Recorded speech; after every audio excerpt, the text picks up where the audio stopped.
So guys, you asked for it, and here it is. We're going to go through the home buying process here in Maine, what it takes to buy a house in Maine. There are actually 10 steps that one needs to go through from beginning to end to get keys at closing and move in. And of those 10 steps, guys, there's like 36 categories broken down between those 10 steps for each process in terms of buying a house. So this episode is going to be kind of long. I'm going to go over all 10 steps, and I'm going to break some of those down in detail, specifically the purchase and sale agreement and how you can win a bid with the purchase and sale agreement and how we do it. So if this episode is interesting to you guys, it's going to be kind of long, as I said. Grab your popcorn, grab your favorite beverage, hit the record button because we're going to get after it right now.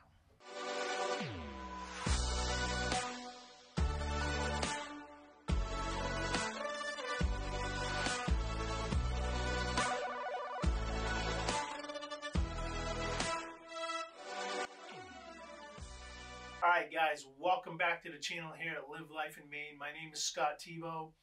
I'm a broker with eXp Realty, but more importantly than that, I say it in every episode that I do. I'm a father of 5. I'm a grandfather of soon to be 3. Got 2 already, 1 on the way. I served this country from 86 to 94, and I'm a true Mainer. True Mainer is somebody who was born and raised here until I left right out of high school to join the military. So I'm pretty versed in the state of Maine.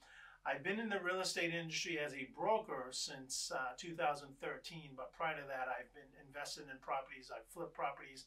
I own multiple properties myself. I have renovated properties.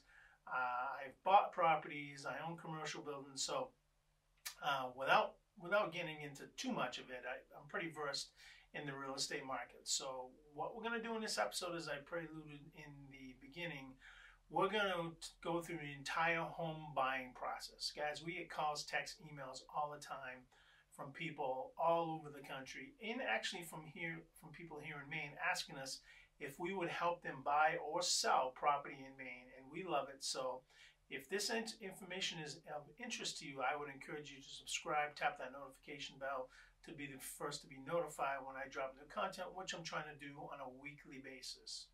Guys, let's get into it. The buying a home in Maine, I don't know how it is in every other state. I'm only licensed in Maine. I've been asked to get licensed in other states, but really, Maine is my hometown. Maybe if I start moving or living someplace south, more so in the winter, as my wife is from Texas and the cold's getting a little bit much for her, specifically in the wintertime, I might consider, but this is all about Maine. I've seen many purchase and sale agreements from other states, specifically mostly Florida and Texas. And those agreements are very different than they are in Maine. So not every state is the same, but in general, the terms are going to be the same and what you got to go through. But this is just about Maine. All right, guys? So what do you do if you're looking to buy a home in Maine? And what I'm going to talk about is if you are not a cash buyer. If you are a cash buyer, there's a bunch of steps that you're going to bypass that I'm going to go through right here. But if you are a typical buyer where you're going to have a mortgage and you need to get finance, that's what this episode is going to be for. I'm going to go through each process. So the first thing you need to do, and everybody needs to do it if you're going to buy a house with a mortgage, is you got to get pre-approved. There are actually, guys, 4 reasons, maybe more than 4, of why you want to get pre-approved. Number 1, most importantly, no seller is going to even look at your offer unless they know you can afford it. And no broker, if you decide to work with a realtor like me and my team, a broker or a real estate agent, even if they're not a realtor, generally isn't going to work with you if you are not pre-approved, because they don't know if they're going to be wasting their time or not. So the first thing you need to do is get pre-approved to understand what you can afford. Number 1, that's going to be very important. Number 2, what your interest rate is going to be about, somewhere in that range. Number 3, the timeline, like how long is your pre-approval good for? And then number 4, the interest rate. Now the interest rate's going to change depending on when you get pre-approved to when it goes into underwriting. And I will change it. It could change, that is, and I will help you understand that. But again, guys, interest rates are only one factor when it comes to buying a home. There are many other factors that come across when you have to buy a home. So Those are kind of the things that you need to do to get pre-approved. How do you get pre-approved? It's a free process. And if you're in Maine and you're not already working with a lender, here at Live Life in Maine, my team and I, we got a plethora of lenders that we work with. We have some favorite ones as well. So we can give you that information. We can help you schedule a meeting with them. What they're going to do is they're going to get your financial information. They're going to run a FICO score. They're going to see what your debt is. And based upon all that information, they're going to give you a preliminary number, a pre-approved number of what you can afford to buy in the state of Maine. That document is very important when you're starting out the process. And I'm going to include an example of that document in the description below of what an example of a pre-approval letter will look like. Once you get that pre-approval letter, now you have some ammo that you can start seeing what you want to buy and what's out there. So that's step one, pre-approval. Step two, well, now that you get this pre-approval letter, what do you do with it? Well, you got to start looking for property.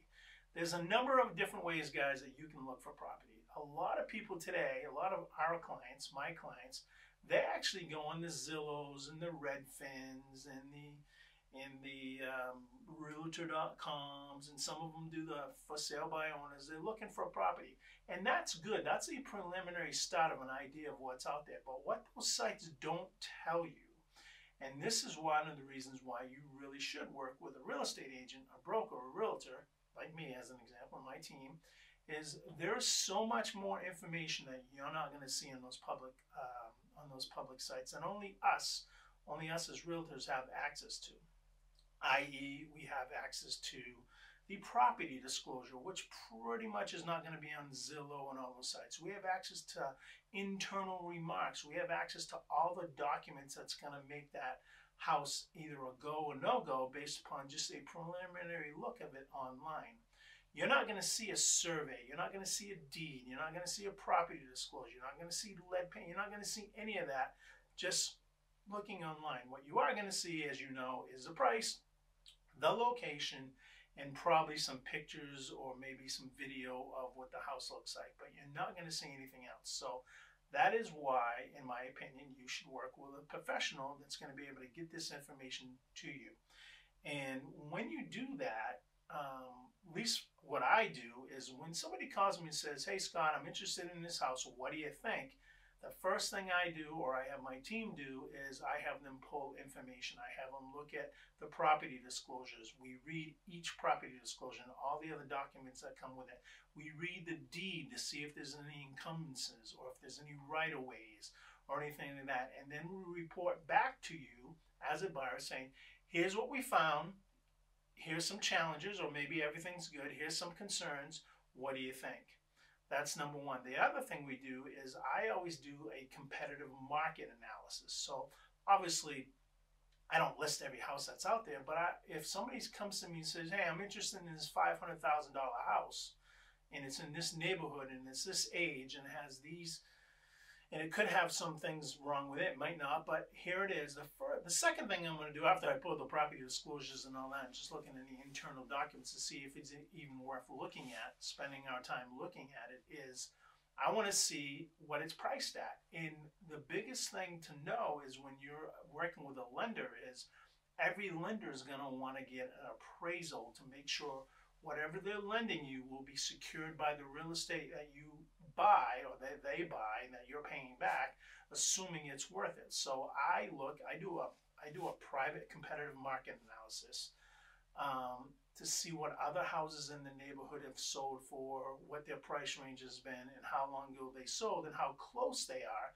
to the house that we're looking at. The reason why I do that, and other realtors should probably do that as well, the good ones anyways, is so when we get to the appraisal perspective, on the appraisal step, we want to make sure that it's going to appraise. Now, the listing broker is primarily responsible for setting the price, working with the seller.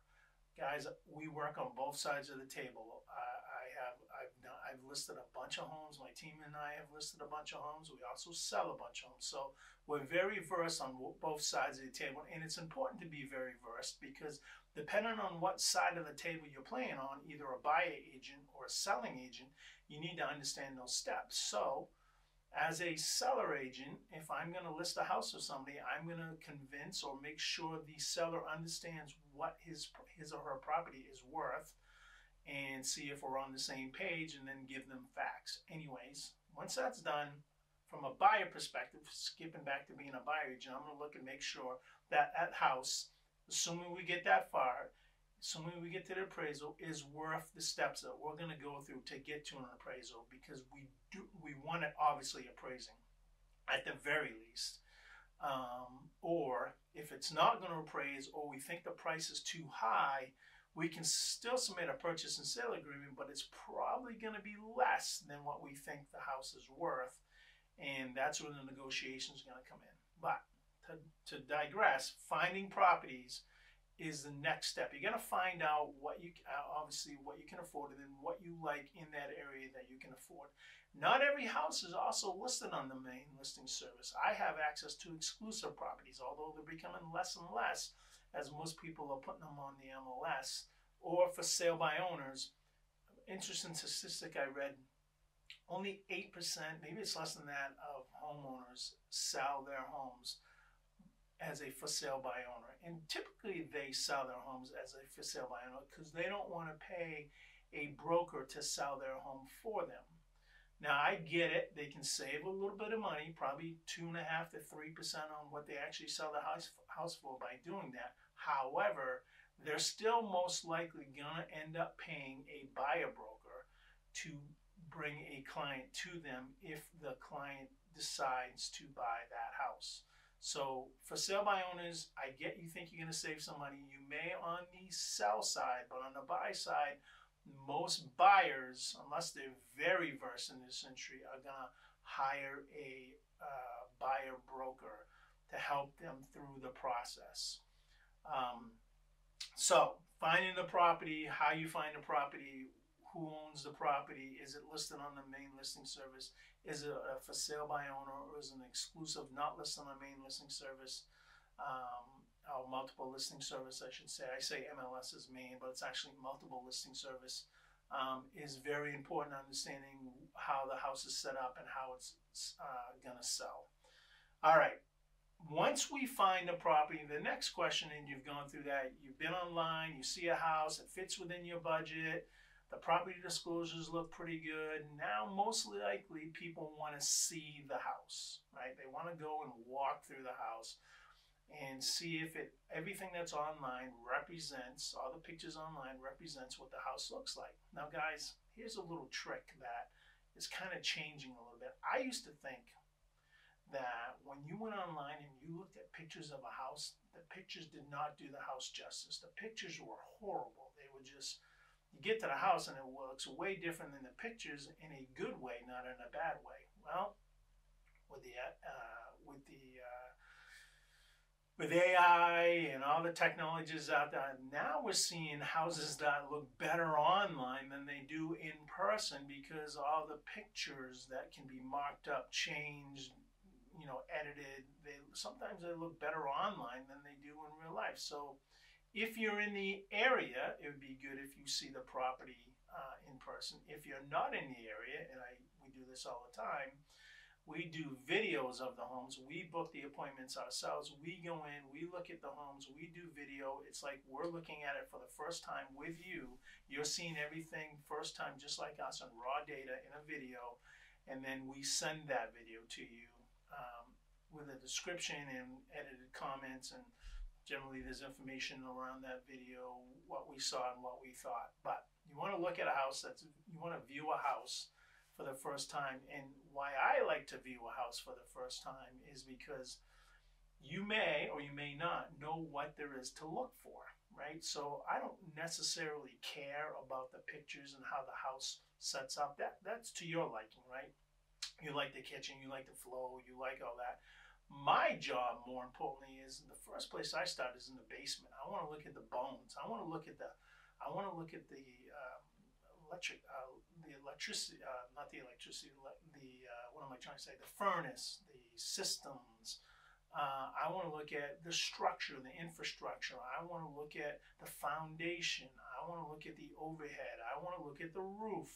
I want to look, maybe if I can look in the attic real quick. I want to take a walk around the house and check the property and check the foundation on the outside. Those are the things I look for. It's kind of like a mini inspection.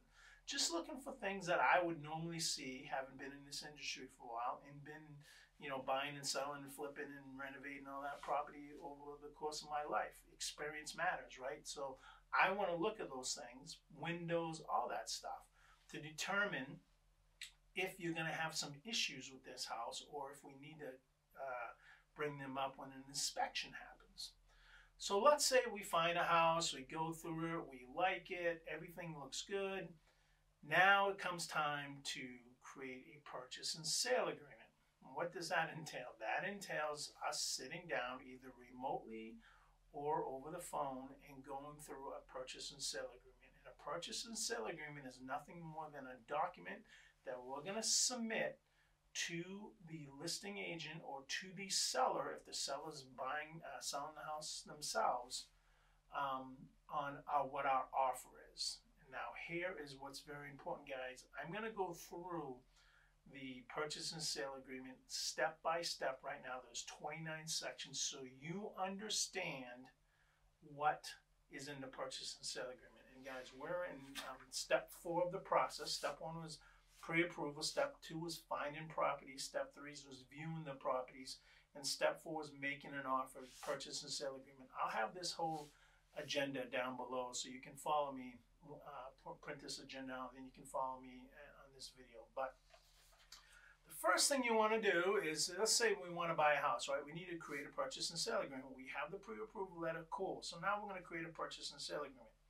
Up on your screen right now, you're going to see the first section of the purchase and sale agreement. The first section of the purchase and sale agreement in the upper left-hand corner is going to be the offer date. That is the date that we're offering a purchase and sale on this house. That does not mean it's the date that this contract has been executed. It just means it's the date that we're offering a purchase and sale for this house. And then in number 1, you got parties of this agreement is made between, and you'll see big dashes there, buyer. So it's got to be one individual, maybe 2, maybe it's a family. And I always encourage you guys when we fill out these purchase and sale agreements to use your middle initial as well. Like if I was doing this myself, I would put Scott R. Tebow and Nicole R. Tebow, my wife, if she was going to be on the deed, or anybody else that I would be buying this property with as the buyer. And then you're going to put, or the broker's going to put the seller information. I'm going to put the seller information. Well, how do you know what the seller information is? Because it's not listed when you look at the house online. You're right, it's not. You got to do a little digging. And this is where realtors really start to make their money, right? We pull up the deeds. And you can look at the deeds too. They are generally in the registry of deeds in Maine. Every county has a registry of deeds, and all these deeds are online now, or most of them online. I haven't sold a lot of property in northern Maine, so they may not be online, but I think Aroostook County is online. But we're going to look at the deed, and we're going to look at what the deed says. Who owns the house on the deed? And that's the information we're going to put there in the seller. There's been times that I have found, right, we're going to do a purchase and sale agreement, and we think, we go through the house and we have a conversation with the seller or the listing broker, and he's talking to one party or the other. We don't know all the parties involved, so the deed is what tells us who's involved from the seller perspective. And it's very important that they are listed as the seller, because if they are not authorized to sell the property unless they have a power of attorney. So I've sold properties where a mom and dad's been put into a nursing home and they're being sold by a power of attorney by their son or by an attorney or something like that. As long as there's a power of attorney involved too, you're still going to put the original people in the deed's name, but you're also going to put in POA who the selling party is as well. So that's what we put for the seller information, and that's in section 2. The other thing that we're going to do, in section 1, the other thing that we're going to do is we're going to make sure that everybody's initials are on it. Not just, we are going to do it on the buy side. On the sell side, we're going to put exactly what's on the deed. So if they've done things properly, they should have their middle initial as well. All right. Number 2, description of the property. Subject to the terms and conditions herein set forth, seller agrees to sell them and the buyer agrees to buy all or part of. In most cases, you want to buy all of a property, right? You're not going to buy just a part of it. Now, you could be just buying a part of it if it was a condo, a split unit, or something where the whole building is not for sale, just a portion of the building is for sale, right? So in most cases, though, when you're buying a single family home or you're buying a home, you're going to be buying all of it. So you want to make sure that box is checked, and that's what we do. We fill out this purchase sale agreement, send it to you, walk you through it with you, make any corrections that needs to be done before we send it to the seller. Well, we're going to buy all the property, and the property situated in the municipality of, like in this case, if you were buying my home, it'd be situated in the municipality of Biddeford, Maine, in the county of York, state of Maine, located at, and this is where you're going to put the address. So if we put my address on here, I'm not going to give you my address, but if you put my address on here and described in the deed, recorded in the county's registry of deeds, so my deed, just like everybody else's deed, is in the book of deeds in York County. So I could pull that, you could pull that, and it'll give you a book number and page number, or multiple page numbers. You want to make sure that the deed is in the registry of deeds is the deed that you're looking to buy. Because at the end of the day, that's what you're buying, guys. You're buying a deed that just happens to be, has a house behind it. Without that deed, you don't own anything. So you got to make sure the deed represents the house you're buying. I have seen in the past, not a lot, but I have seen in the past where there were wrong deeds associated with the wrong house when it came to a broker listing a property for their seller. You could have a deed that has multiple properties on it. You could have a deed that has surveys on it and right-of-ways and all this stuff. So you got to make sure you have the right deed with the right property. And that's where you're going to put the book and the page numbers on the deed, and that's in Section 2. Section 3 of the purchase and sale agreement, fixtures. What's a fixture? A fixture is essentially something that's a permanent part of the house, right? A chandelier or something that's built into it, like maybe a built-in mini split, like an air conditioning system, or something along those lines, right? It's a fixture. It wasn't a part of the house until it got attached to the house, and now it's a fixture, right? So, Section 3, fixtures. The buyer and seller agree that all fixtures, including but not limited to the existing storm windows, they just give you some examples here, the screens, the shades or indoor blinds, the shutters, the curtain rods, built-in appliances, heating sources, systems including gas and or kerosene-fired heaters, the wood pellet stoves, sump pumps, electrical fixtures, hardwired generators, landscaping, and blank.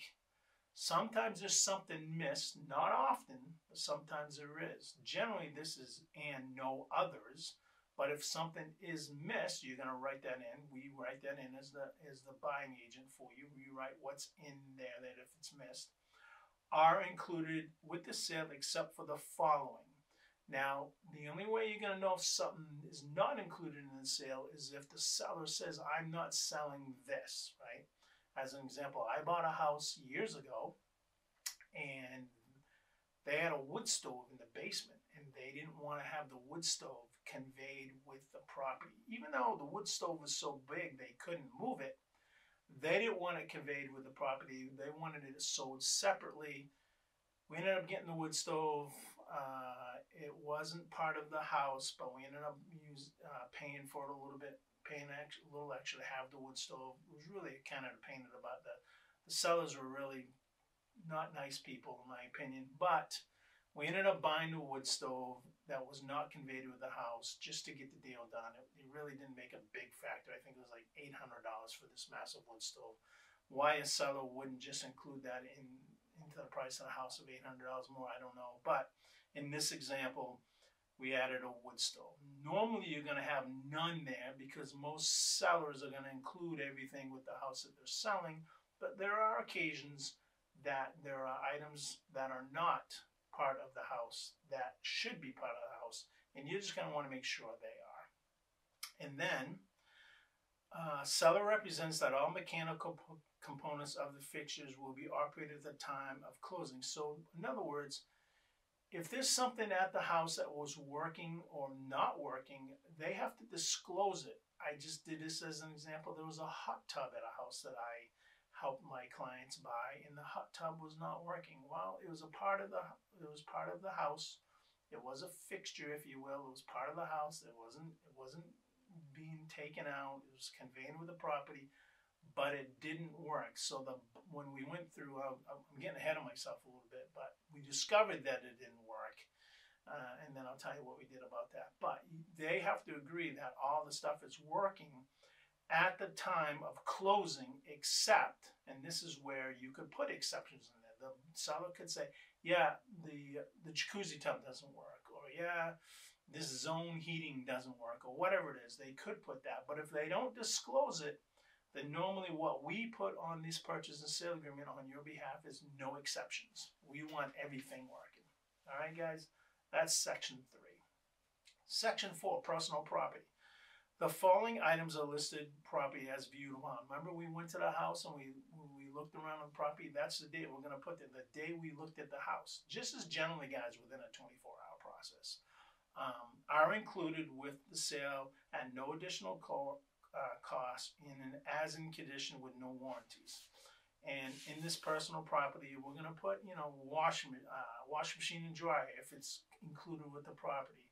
We're going to put dishwasher. We're going to put stove. We're going to put refrigerator or a microwave. Anything that's not permanently attached, you can unplug and take out, right? And in the first house I bought, it should have had wood stove on there, right? Any of those items we're going to put in there, but they're not. They're in as in condition. Now, I've helped people buy houses where the washing machine and dryer were not included. And so you go back and ask, well, can you include the washing machine and dryer? Sometimes they'll say yes, sometimes they'll say no. Generally, they'll tell you what's included and what's not. You can always ask for more, but generally they're going to tell you what's included and what's not included. So personal property, that's what we write down for personal property, right? What's going to be conveying with the house. All right, section 5, very important, guys. This is a very important section. This is where you're going to be using a pen to write for money. This purchase price earnest money for such deed in conveyance, buyer agrees to pay a total purchase price of, and that dollar figure is what you're offering to pay for the house. So if there's a house being listed, let's use simple numbers, for $500,000, and we do a competitive market analysis and we say, yeah, that house is probably going to appraise for $500,000. And we viewed the house and you like the house and you have a pre-approved that says you can afford a $500,000 house at a mortgage rate with a certain interest rate and you like the area and anything, you're going to write what you want to offer for the house. Now, 2 years ago, people were offering $50,000 to $60,000 over what the seller was asking for the house. So if they wanted $500,000, some sellers are saying, buyers are saying, I'll offer you $560,000. Challenge is it may not appraise, so they'd have to come up with a difference in cash, or they were a cash buyer. But this is where you're going to put the dollar amount, how much you're offering for this house. And then buyer has delivered or will deliver. Generally, it's will deliver to the agency within blank days. Generally, this is 3 days of the effective date of deposit of earnest money in the amount of dollars. This is earnest money, guys. So generally what I say is if you're going to buy a house for $400,000 or less, you should offer roughly $6,000 in earnest money. And I'll explain to you what earnest money is in a minute. Well, essentially what's going to happen is if we get all the way through the process, that $6,000 is going to come off the price of the house when you go to the closing table, which just means you kind of put $6,000 up front. If you offered $500,000 and you put down $6,000 in earnest money, that means you only owe $494,000 more, right? The days of the effective date and deposit earnest money in the amount of this is where we put the dollar figure. I'll explain to you why. If it's 400,000 or less, I would say 6,000, and maybe if it's 5 to God knows what, you're going to offer more. But we'll start with the $6,000 number. Buyer agrees an additional deposit of earnest money in the amount of blank. So we could have the option, right? We go through an inspection and everything comes out. So you're going to offer 6, and then you're going to offer another 3,000 after we get through the inspection, just to make the seller feel warm and fuzzy. Again, it still comes off the price at the end of the day. Most people don't offer anything additional than the earnest money, and it will be delivered blank on a certain day if you're offering additional money from the initial, if you're offering more money than the initial earnest money deposit.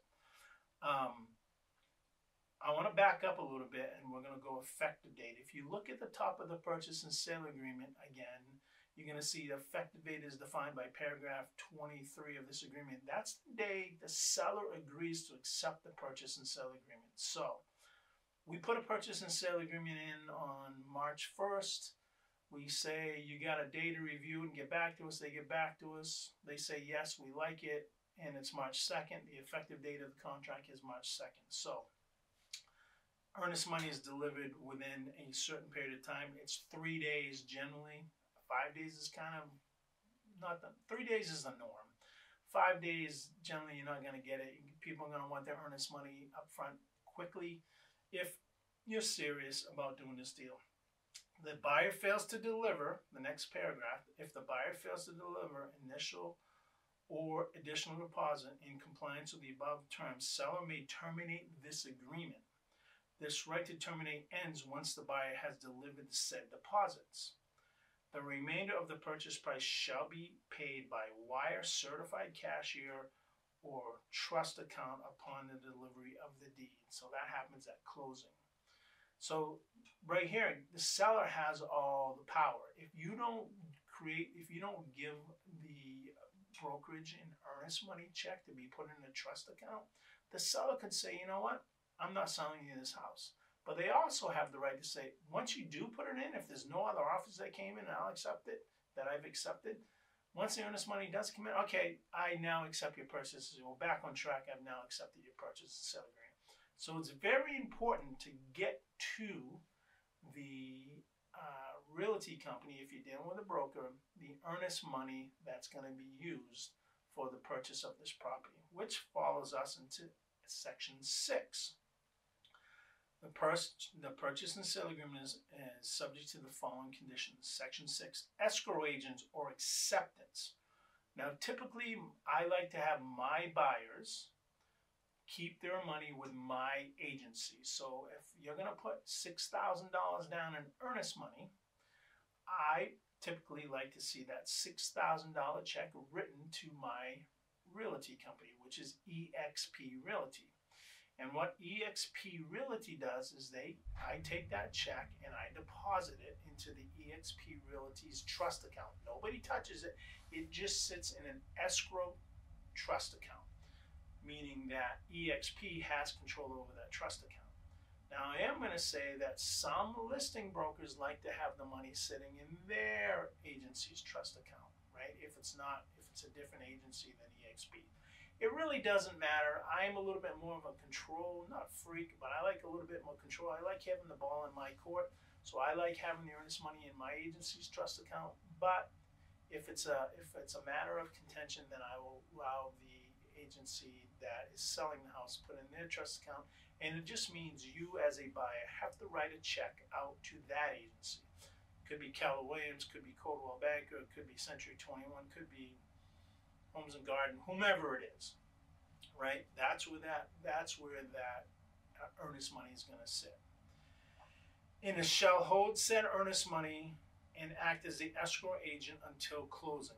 This offer shall be valid until, right? So when you do an offer, you don't want it out there forever, right? You want to put a timeline on it. Should be valid until, pick a day, right? If you're doing this on March 1st, you want to give maybe the sellers 12 hours to make a decision.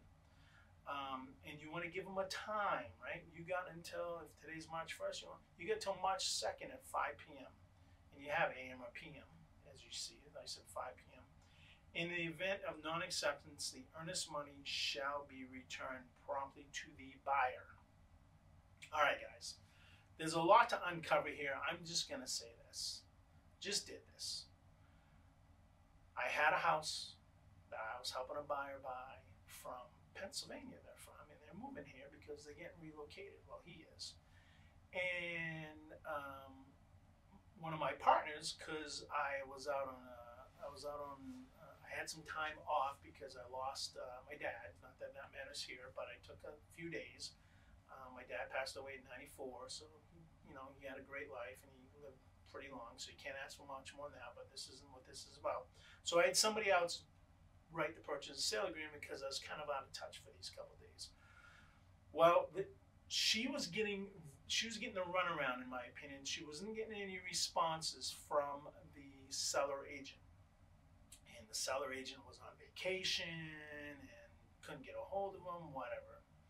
I got back into the fray, and this isn't about me. I just got back in the fray. I had a conversation with my clients, the buyer agents, the buyers, and I said, here's what we should do. So they're offering a price for a little bit less than what the asking price was, but they were getting nowhere. Right? They were trying to negotiate. I went back to them and said, listen, I ran a competitive market analysis on this house. I see where the house is located. I think all day long this house is going to appraise for what they're asking. So here's what you guys should do. You should come up to the asking price, which wasn't that much more, guys, in the grand scheme of things. You should come up to the asking price of the house, and we'll say you need an answer in 2 hours. So we had a call at 5 o'clock that afternoon. We rewrote the purchase sale agreement, submitted it, wanted an answer by 7:30. Well, guess what? By 7 o'clock we had a deal. So sometimes you have to be a little bullish, but you also got to understand, you got to be willing to walk away from the deal, right? You got to have some leverage. And if you don't have any leverage, you're just going to be a bidding horse for the next guy. If I'm a listing broker and somebody asks me, do I have any offers in hand? And I do. Well, I can't tell you what the offers are. I can say, yeah, I have an offer in hand right now. It's almost at asking price, or it is at asking price, or it's a little bit more than asking price. I can't tell them how much it's for, but I can say I have offers in hand and they look pretty good. But as a buyer, you don't want to be used as a bidding horse. You want them to make a decision quickly. That way you can get under contract and you can get going with the house. So that is one of the things when buying a house. You don't want your offer out there forever, because most likely somebody else is going to come along eventually and offer more, and you're going to get beat up or beat out, and you're not going to get there. So it is important to have conversations with the person, the broker, me as an example, that's representing you, to make sure we're good with A, the purchase price, and B, how long we're going to allow this offer to be out there standing. Now I'm going to back up a little bit on the purchase price. I should have said this when I was getting into this. I've had buyers come to me and say, you know, the house is out for $400,000. I'm paying $400,000. I don't want to pay a penny more. I'm like, great, that's great, no problem. I understand what you're saying, Mr. and Mrs. Buyer. Let me ask you one question. If that house sold for $401,000 and you only offered $4,000 and you're not willing to budge, would you be okay with that? And it really gets people to think, oh Jesus, I don't want to lose the house over $1,000. Yeah, I want to get it for $400, but if it was $1,000, I'd be willing to go to $401. So that tells me is that is not your final price. What I try to do is get you to your final price, period. Whether that's $400,000 in the example I'm giving, whether that's $420, $410, $401, $4,000, $400,000 and 1 cent, whatever it is, just so we know if we don't get this accepted, we're okay with walking away. So whatever the final price is, doesn't mean we have to offer it here. Just means you're not going to pay more than that price, no matter what, no matter if it's a penny more, you're not going to pay any more than that. That's where we get to the making sure we all understand what the level of risk and tolerance is when buying a house. And then back to the how long you're going to leave the offer open. guys, I've had people come back to me and say, they haven't responded, they haven't responded, they haven't responded. And the time has come. Before it even comes to that time, guys, what I do is I send a quick email to the broker, and I make sure the receipt is read, and I make sure it has been viewed. I also send them a text, and I also call them, hoping that I can get in touch with them one of the three ways. And I say, listen, just to be clear, my buyers are terminating this purchase and sale agreement at 5 p.m., whatever the time is, if we haven't had an answer, forcing their hand. Now, they could say, I know, I'm trying to get in touch with my seller. I had this happen to me. I had a seller that was on a boat in Bermuda, and he had no access, right? And I knew the listing, I knew the listing broker. So I said, all right. He's like, can you give me an hour? Can you just give me an hour? I'm like, you got an hour, that's it. And they'll figure it out. They'll find a way to get in touch. If the offer is good enough and they think the seller will accept it, they'll accept it. And they'll figure out a way to get in contact with them. Otherwise, if they're going to sell a house and the listing and the seller's not around, they should know that up front, right? And they should disclose that. Hey, all offers are due by this day. The seller's going to be out of town. No offers are going to be accepted till then. You can submit it, but I won't be able to submit it to my seller because he's not available, or she's not available, or they're not available. So just being on the up and up. But whatever time you put in there, you should try to stick to as much as possible, because if you don't, you could be used as a bidding horse, is what I call, so other people can purchase. They can potentially submit a purchase sale agreement beating yours out. All right. Section 7, title and closing.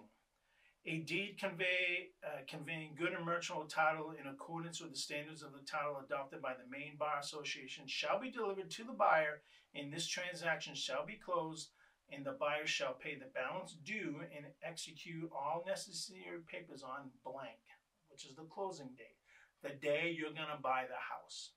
Typically, if you're working with a lender, we put 6 weeks out. We sometimes can do it as quick as 4 weeks, but we put generally 6 weeks from the day we offer this contract. That'll give us enough time to go through an inspection, appraisal, fix any items that may have to be fixed, and get the deal to the closing table. Closing date on or before, if agreed in writing by both parties. If it exceeds 30 calendar days from the time the seller has notified of the defect, unless otherwise agreed to in writing by both the seller and the buyer to remedy the title. Seller hereby agrees to make in good faith an effort to cure any title defect during such period.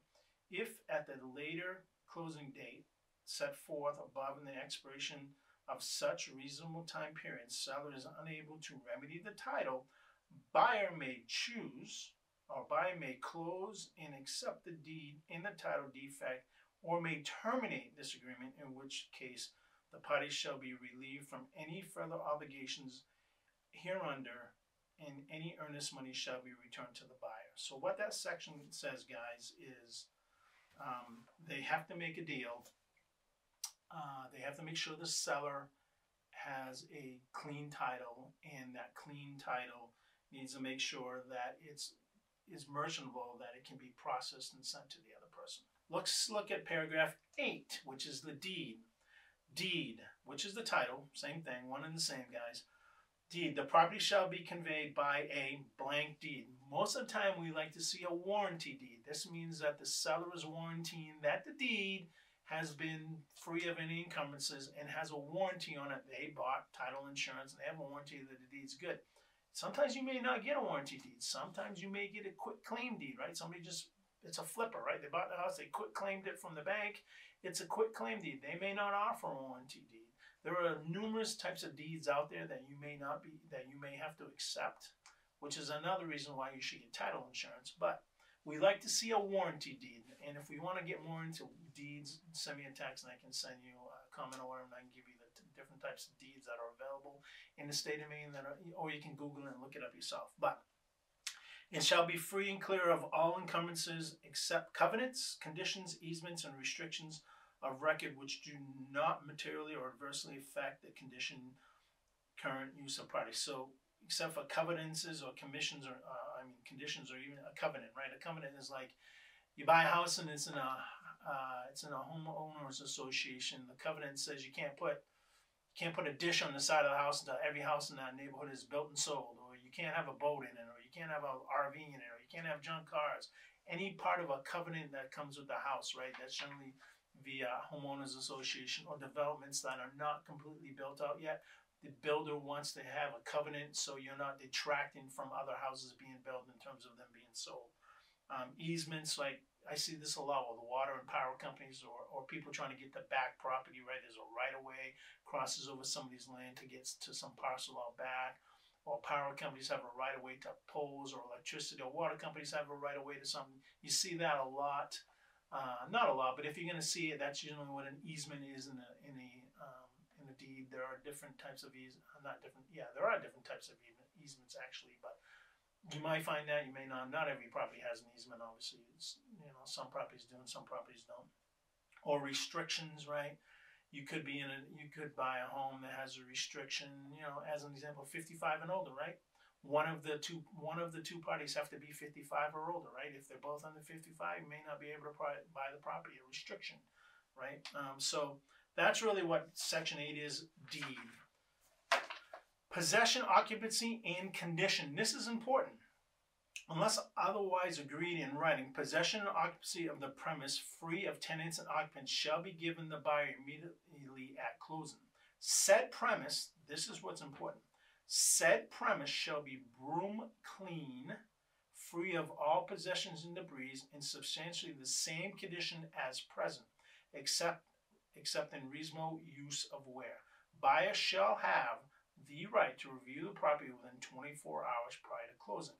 This is, right, you do a walkthrough at the final end, right? And let's say you go look at a house, everything's good, you do an inspection, everything's great, everything goes good, you go through the walkthrough 24 hours before you close, and you find out that, I don't know, there's massive holes in the sheetrock, and, the electricity didn't cut or whatever, just using worst case scenarios, right?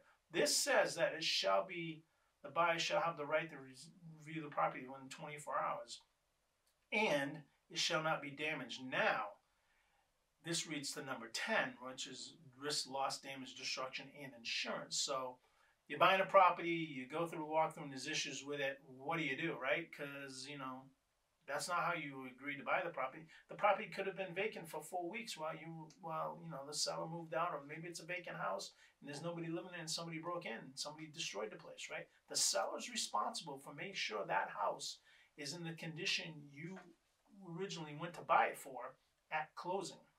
Risk of loss, damage, destruction, insurance, Chapter 10, Section 10. Prior to closing, risk of loss, damage, or destruction of premise shall be assumed solely by the seller. Seller shall keep the premise insured against fire and other extended casualty risk prior to closing. If the premises are damaged or destroyed prior to closing, buyer may either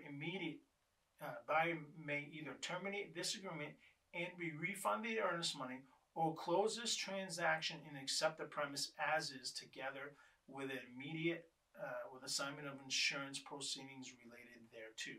So Section 10 is very important. When we do that final walkthrough as a buyer, the house better be in the same condition that it was when you went to buy it, when you did the inspection. I will say after the inspection, the house better be in that same condition. I had a house, guys, once that the sellers didn't live there, and went through inspection, everything was great, did a walkthrough, water pipes burst, because the oil tank ran out. And the oil tank ran out because the sellers didn't have the oil on automatic renewal, so they ran out of heat, the furnace shut off, got cold, pipes burst, flood damage everywhere. Never would have known it had we not done a walkthrough. Guess what happened? The buyer actually ended up buying that house. It was a couple months later, actually, because the seller realized they were at fault. They had to fix the issue.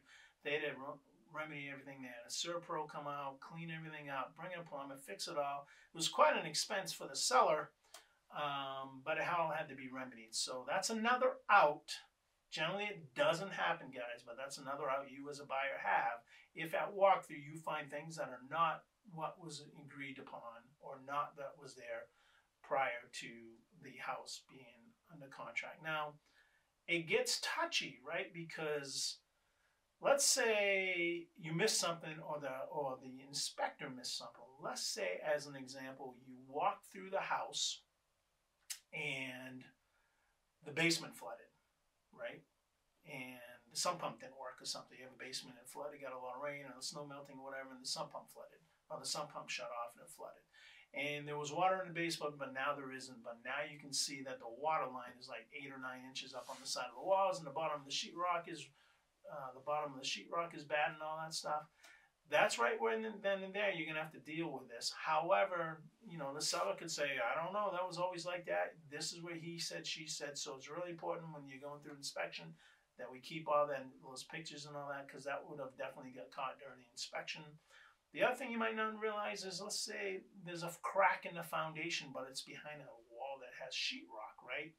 And you buy the house and the water starts coming in, and there was no disclosure said the basement was ever wet or there's ever an issue with it. And you tear out that wall in the sheetrock and you find a cracked foundation. Did the seller know that the foundation was cracked? Maybe, maybe not. Did it come up in inspection? No.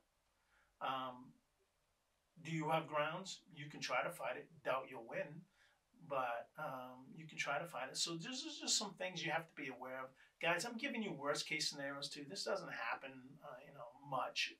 It has happened in the past, don't get me wrong. Anytime you buy a house, I've sold houses where the driveway was still being painted and the walls, the driveway was still being paved, excuse me, and the walls weren't even painted yet or being painted, and the inspector found stuff wrong with the house. So there's no house that's ever 100% perfect. Obviously, some houses are better maintained than others as well, but you're never going to find a house that has everything perfectly right. There's always going to be an issue. It could be something minor like, I don't know, there's a knob missing off a drawer or, something. But in general, to cover your, this chapter 10, protects you if something happens to the house after you've gone through the inspection period and you didn't realize that was there. Let's talk about Chapter 11, Fuel Utilities Prorations. So as a buyer, I always recommend to sweeten the pot, you check this box. Buyer shall, not shall, pay seller at closing for all fuel and any tanks remaining on the property calculated at the closing date of such earlier date as required to comply with the lending requirements, if any. The amount owed, if any, shall be determined using the most recent available cash price of the company that last delivered the fuel, metered utilities such as electricity, water, and the sewer, and will be paid through the date of closing by the seller. The following items, where applicable, shall be prorated as the date of the closing: collected rent, association fees, blank other. So other could be whatever you write in there, right? It's generally fuel or utilities, but although the title company generally takes care of the utilities, right? They get the reading from the water bill if it's public water, the sewer bill. They know what's outstanding. It comes off the closing statement. But fuel, they'll have no clue over whether you have oil or whether you have propane or some other type of fuel source. Maybe there's a wood stove with pellets and all that. You shall reimburse the seller for those costs. Now, how much shall you reimburse them? Let me finish this chapter first, this paragraph first. The day of closing is counted by the seller day. So the day you close on a property is not your day. You don't actually, while you get the keys, the seller still owns the house until 12:01 p.m. that night. 12:01 a.m. that night. And at 12:01 a.m. on the next day, the house is officially yours. So the seller is still responsible for the house on the day of closing. Real estate taxes shall be prorated as the date of closing. This is important too, guys. Based on the municipality's fiscal year. In the state of Maine, the fiscal years are generally April and October. I don't know how they are in the rest of other states, but every April and October we get a tax bill. April is for April to October. October is for October to April the following year. Seller is responsible for any unpaid taxes for prior years. In the amount that said taxes are not known at the time of closing, they shall be appropriated. No, I can't even read this. They shall be apportioned. I'm getting old, guys. My eyes are going. on the basis of the taxes assessed for the preceding year with a with a reapportionment of soon as a new tax rate and the valuation shall be ascertained, which latter provisions shall survive closing. Buyer and seller will each pay the transfer taxes required by the state of Maine. So all this is saying, guys, even though I mumbled up the words, I can barely read this, the font must be 8, is the seller is responsible for all taxes up until 12:01 a.m. of the day after. And if they didn't pay their tax bill, you're only responsible for the taxes once you assume premise ownership of the property, which is 12:01 a.m. the day after you close. If you close on a Friday, you are responsible for starting Saturday, even though it's not a business day. However, that being said, they're responsible. If they didn't pay the taxes, the city can't come to you, the municipality can't come to you and put a lien on your property because the taxes wasn't paid by the prior seller. What has to happen is you have to go to the title company, and the municipality has to go to the seller or the title company to remedy the situation. I've really never seen it happen, and the seller will make it right, or the title company, if they collected the money and didn't send it in or got misplaced or whatever, they will remedy the situation. In terms of transfer tax, so in the state of Maine, we have a thing called a transfer tax. It's $4.40 per thousand. So if you're gonna buy a house and it's $300,000, you have 300 $1,000 increments, right? So you would pay. There would be a transfer tax required of $4.40 times 300, which is how many thousands the house was sold for. That is split right down the middle. The buyer pays $2.20 per thousand, and the seller pays $2.20 per thousand. Split right down the middle. That comes out at closing at the closing table. It's part of the settlement statement. Number 12, due diligence. Due diligence. Neither seller nor licensee makes any warranties regarding the condition, primary use of the value of the seller's real or personal property, or any representation as to the compliance with any federal, state, or municipal codes, including but not limited to fire, life safety, electrical, and plumbing. Buyers encouraged to seek information from professionals regarding any specific issue of concern. So this is why it's important to do your own due diligence. Because as a listing broker, I'm trying to get as much information I can from the seller, saying, hey, tell me about your house, tell me what needs to be fixed, what do you think's wrong with it. Some sellers say, no, house is in perfect condition, there's not an issue with it, it's great, right? So don't always take the other party's word for it, guys. You got to do your own due diligence. And with the due diligence clause, this is one of your first outs, right? You can get a house, you can get it under contract, and you can say, I want it inspected. That's a due diligence clause, right? So what does a due diligence clause do? You have two options here in the due diligence clause.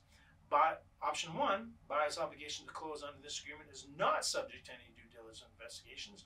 Buyers relying completely upon the buyer's own opinion in the condition of the property.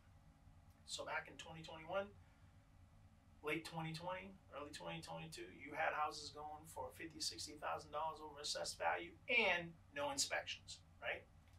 That's what that would be checked. Seller loves that. Seller doesn't have to worry about anything. Getting all the money they want, don't have to worry about anything going on in the house. Do you still see that sometimes? Sometimes, but I'm going to say right now, 90% of the time you don't. 90% of the time you have the second box checked, which is buyer's obligation to close under this agreement is subject to the buyer's satisfaction with the results of any due diligence investigations undertaken. Buyers shall have blank days from the effective date of this agreement to perform such due diligences investigations as buyer deems necessary, which may include but not limited to any and all of the following. So there's a whole list of things that they're going to inspect. So how long do you have to do the due diligence? Right now in Maine, the average is 5 days. You might be able to get away with 7 days. I always put in 7 days, but it all depends on when the contract was accepted. As a broker that have sold houses too, and as a broker that works with other listing agents, I can tell you I never want to see a home tied up over 2 weekends. So if we close the deal if we go into contract on a Wednesday, I'm going to give you 5 business days. You're going to have Wednesday, Thursday, Friday, Monday, and Tuesday, right? Saturday and Sunday doesn't count, and either Wednesday, Thursday, Friday, it would probably be either Thursday, Friday, or Monday. It wouldn't count if it was a holiday. But business days are defined as Monday through Friday, 8 to 5, excluding Maine holidays, federal holidays, and weekends. So I'm going to give you 5 business days because I don't want to tie the house up over the following weekend. I might lean into 6 only because I still don't want to tie the house up for the following weekend. On the flip side, if you close something on a Monday or Tuesday, then I'm more apt to give you more business days because you're going to have Tuesday, Wednesday, Thursday. I'm going to tie the house up anyways. Friday, Saturday, I'm not going to, it's not going to be shown. So you're going to have a few more days, right? So it all depends on when you have the house under contract. But generally, sellers don't want too much time because they don't want to you don't want you finding stuff if there is something to be found, right? That they don't that they're not aware of. 5 to 7 days is the general time that buyers have the ability to do inspections. Now guys, here at Live Life in Maine, my team and I at EXP, we have all kinds of relationships with all types of inspectors. We have our preferred inspection companies, and generally they can get to a house, get you a report within 2 to 3 days. 3 business days from when you put the request in. That being said, once you get the inspection report, it makes the question, do you want to challenge anything in the inspection report? It's important to go through the inspection report to understand what you're buying from their perspective. Do they catch everything? Probably not. The inspections we work with, some of them, they get everything, it seems like, but you can't think that they're going to find every crazy thing. They have their list and checks that they go through, and they do this all the time, so obviously their eye is more keen to seeing things that a normal homeowner wouldn't see because they just inspect so many different types of properties over the course of their career. That being said, once you get your inspection report back and you don't like it, you have an option. You have an option to say, you know what, house failed inspection. I don't even want to try to negotiate things getting fixed. I don't want to pay for it myself. I'm not taking it as is. I want out of the contract. And as long as you do that, within the contingency period of that 5 to 7 days, the seller is obligated to let you out of that contract, let you out of this contract. Now, the seller could come and say, what if I'm willing to fix everything? Or what if I'm willing to give you money, take it off the price of the house to fix everything? And you can make that determination then and there if you want to do that. But you do have the right to walk away from the property if the due diligence of this inspection does not come out favorable to yourself. Reading the paragraph under all the items that they list as an example. All investigations will be done at the buyer's expense by persons chosen by the buyer and the buyer's sole discretion. So this is one thing you have to be aware of. You, as a buyer, are responsible for paying the inspection. And if the house comes back unfavorable and you don't like the inspection, you cannot recoup that money. You can't. It's an investment you're making into a potential property that could save you hundreds of thousands of dollars. Generally, inspections, depends on how big the house is somewhere between, and depending on what items you want inspected, you can have a general building inspection, you could have a septic inspection, you could have a radon inspection, you could have a water test inspection, you can have all these different inspections. Sometimes, the inspections can be anywhere from $600 to $2,000. Depends on what you want to have inspected and how big the house is. Generally, I see it right between $800 and $1,100 on the typical house, right? Depends what you're inspecting. Seller agrees to cooperate with the buyer and shall give the buyer and the buyer's agents and consultants reasonable access to the property and its systems and fixtures according to undertake above investigations. Buyer agrees to take reasonable steps and return the property to its pre-inspection condition if the result of any investigation is unsatisfactory. This is what I was talking about before, guys. To the buyer and the buyer's sole discretion, buyer may terminate this agreement by notifying the seller in writing within the specific number of days, and any earnest money shall be refunded or returned, it says, to the buyer.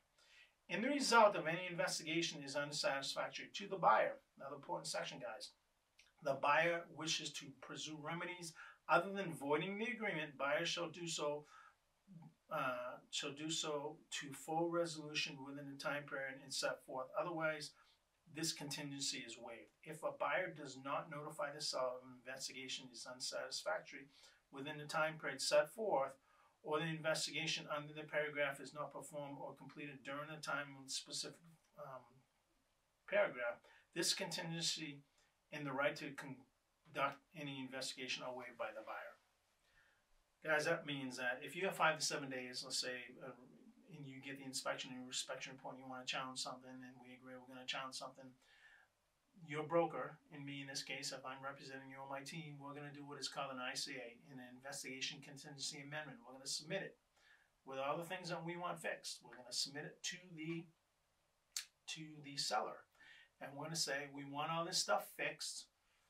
It can be anything. We want all this stuff fixed 5 days prior to closing. Or we want all this stuff fixed before the house is appraised. It could be whatever, right? We just want it fixed. And they could counter off and say, no, I'm not doing anything. Or they could say, I'll do this, but I won't do this. It's give and take. That's when the negotiations come in. But as long as you make that agreement, as long as you notify the seller and the seller's agent within that time period, like I said, 5 to 7 days, whatever the effective date of the due diligence period is, you have the right to walk away if you do not want this property, right? It's also a leveraging chip for people that are in competitive situations where they don't have inspections and they waive them. And that was happening a lot early on in the last few years because of COVID and the pent-up demand for everybody wanting houses. But my recommendation to you is never not get an inspection. Even if you're not even going to challenge anything, even if you say, I'm going to have this house inspected, but it's for my own purpose only, it's not for the purpose of this contract, you should always have the house inspected just so you have an understanding of what you're buying. And unless you're really, really confident on the house, I lean 50-50. If I was to buy a house today, based upon the number of houses I've bought and sold, the different houses that I've represented that needed inspections, that didn't have inspection, I'm 50-50 still. I might still have a house inspected if I was buying a new one, or I might say, you know, I'm comfortable, I'll waive the inspection. All right, that's under 12, due diligence, pretty long section. Also, if the property is enrolled in the Maine Tree Growth Tax Program, seller agrees to provide buyer with the current forest management or harvest plan within a certain number of days. Generally, we put 5 days, and it's either checked yes or no. The way we determine that is we can go to the city's assessing website and see if there's any special programs that are like an exemption, like tree growth is one. Veterans is another. There's all these types of homestead is another. There's all these types of exemptions that can be on a property.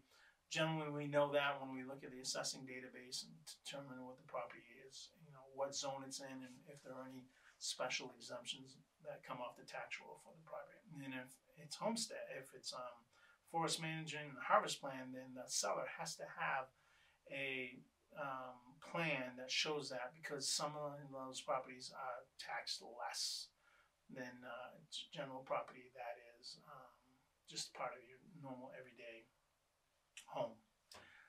13, property disclosure form. Buyer acknowledges receipt of a property disclosure form in information developed by this Maine Center of Disease Control and Prevention regarding arsenic in private water supplies and arsenic in treated wood.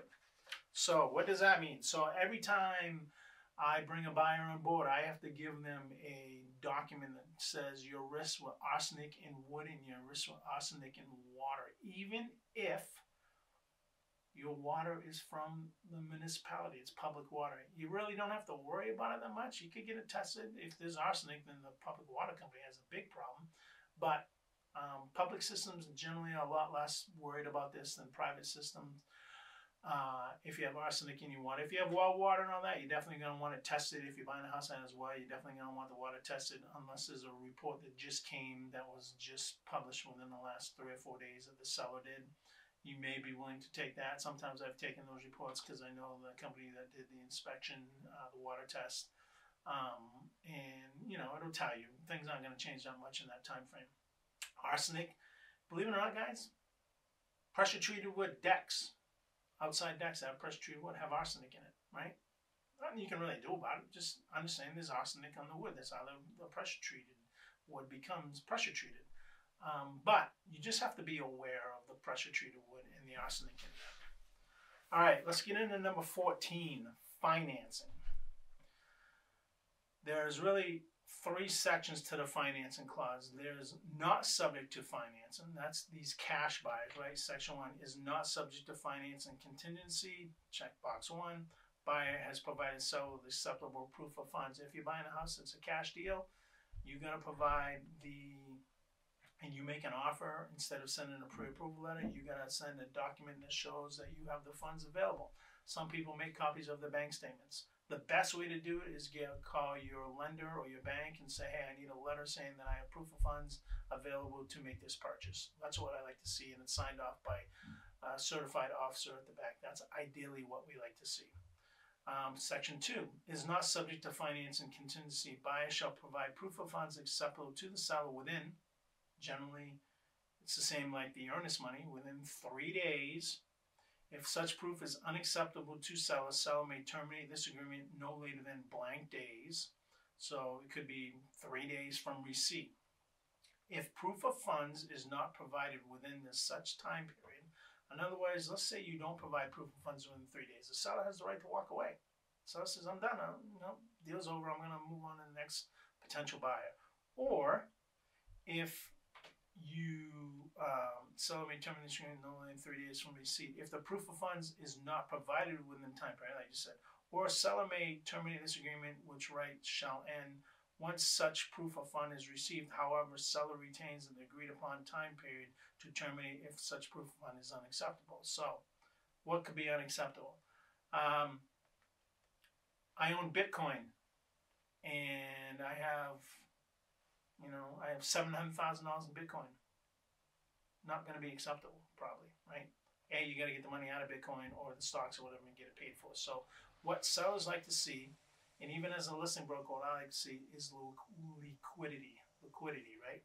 Cash available, sitting in an account where cashiers or a bank check can be written against to pay by the house. If seller terminates, in either case, the earnest money shall be returned to the buyer. All right. And then the next, buyer's ability to purchase is or is not subject to the sale of another property. See addendum, yes or no. So if you're paying cash for a property, but you need to sell your property first to pay for that cash, this has to be checked off. And this is tricky. Some sellers don't like to see that your offer is subject to the sale of your house. Some houses like to see that it is, right? And if it is, they want to see that addendum, yes or no, and that addendum is subject to the sale of your house in a time frame. And the final checkbox under not subject to finance, seller agrees to pay dollars blank towards buyer's actual prepaid and all closing costs, right? So this is where you can negotiate, right? You want to have the seller pay some prepaid closing costs of an amount. You can check that box. This is not subject to financing, right? Hey, you're going to have some prepaid closing costs you want the seller to pay for. Could also be that you have an agent and you want the seller to pay the agent that's representing you some of those fees. That can be checked here too. All right, not subject to finance. Subject to finance, and check this box, which applies to most people.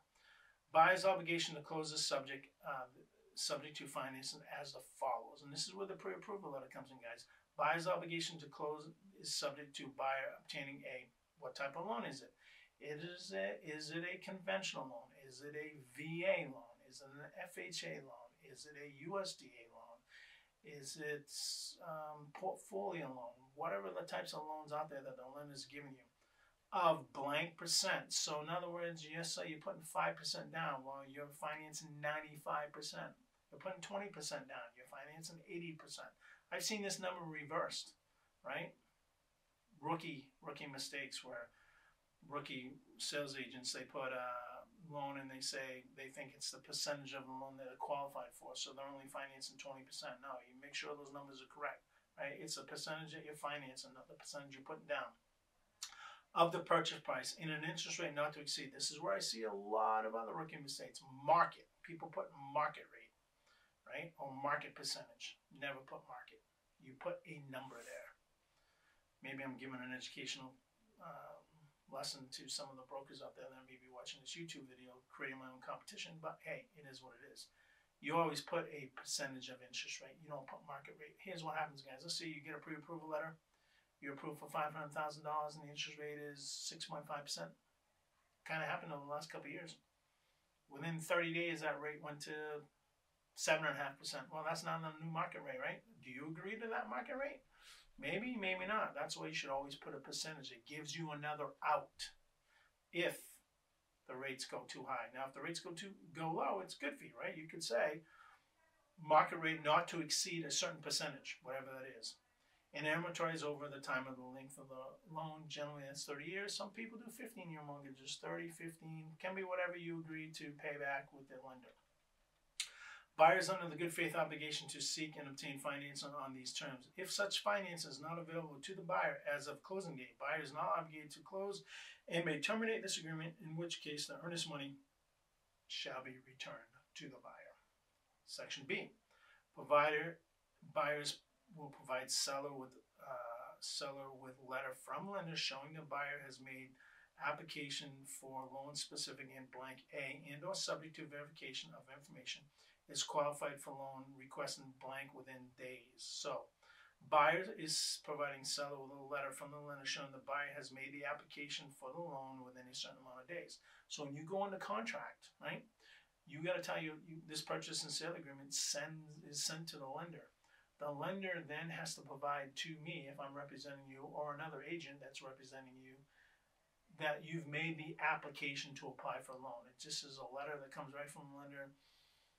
Fred and Wilma Flintstone have submitted application for the loan based upon the terms of purchase and sale agreement at whatever the address is, right? They just have to prove that they're keeping the process going.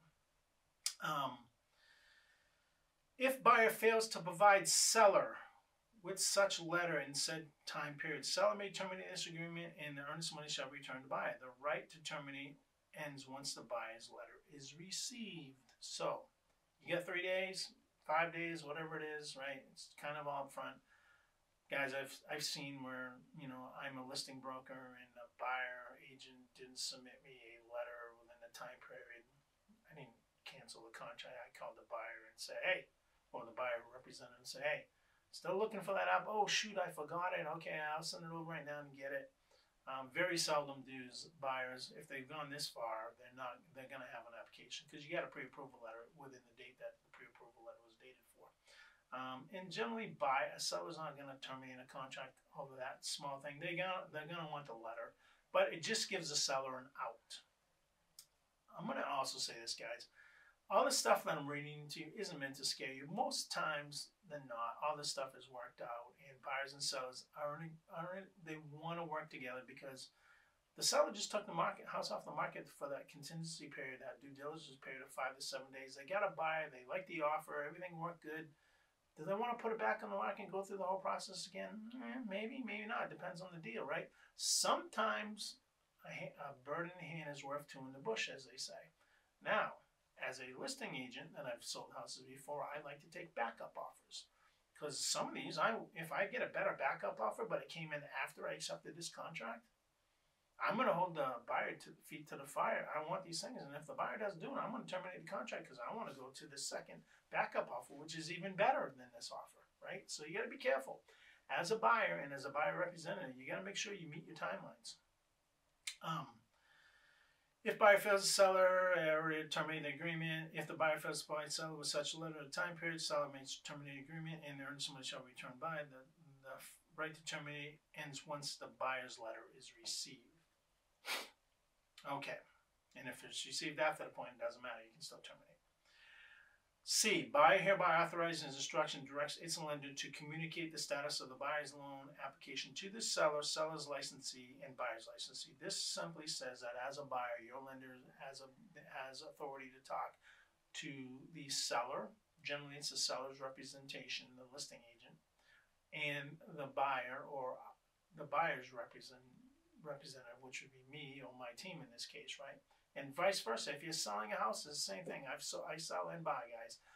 60% of my portfolio that I work with our team is selling, 40% is buying, right? If it just is, just how it is. But just sharing these information with you because I'm talking to you like you're relocating, you're a buyer. Come here. If you're a seller, it's the same thing, guys. So this is good for both buyers and sellers who don't read this.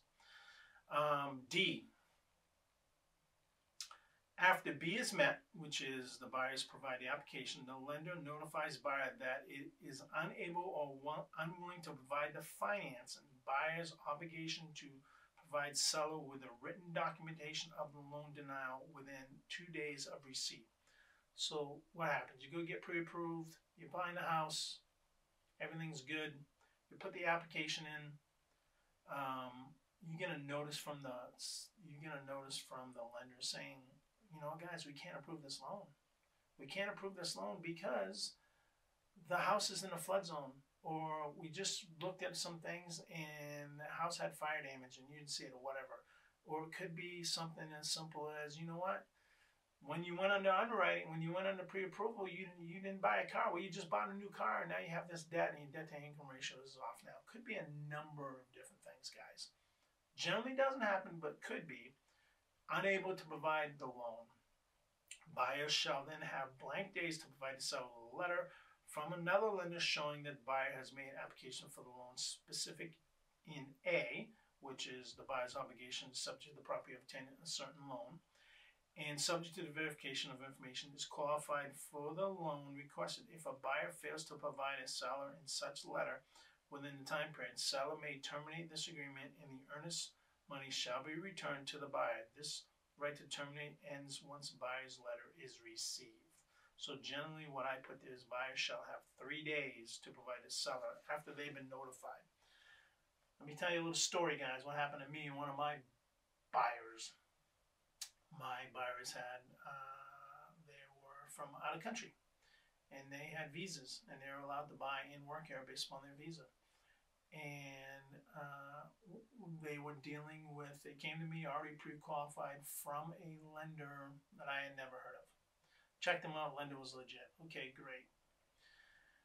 Go through the whole process, submit the application, and the lender comes back to me and says, I can't approve this. And I'm like, why? And they're like, there's a fraud claim on the green card, my buyer's out of country buyer's file that was put there by, I can't remember if it was immigration or something like that. And I'm like, well, why is that? And the lender dug into it and realized that the immigration department messed up, and the name on the original visa was, the first name was off by 1 letter, spelt wrong.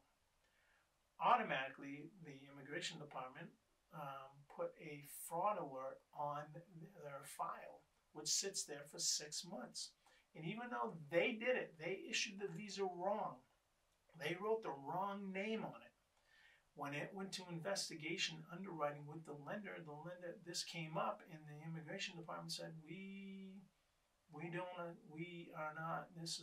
accepting this as a valid file. And underwriting had no choice but say, we can't fund this because we don't technically know if they're here legally or not legally. And they were here legally, but there was 1 letter wrong on one of the buyer's first names. And guess what happened? For 6 months, that buyer could not buy a property. Lost the deal. He did get it. They did get their earnest money back, but I felt so bad for this family because we had finally found a house. It fit their needs. We went through the inspection, all that, and this stupid thing came up, which is no fault of anybody's but the U.S. government issuing in their file, even though the visa paperwork was correct, their file had the wrong letter. It popped up a fraud alert, and they couldn't by their own friggin' policy, remove that fraud alert for 6 months. Sad case, but it happens. So, some of the examples of how things don't get approved. C, buyer agrees to pay no more than blank points. Seller agrees to pay up to blank dollars.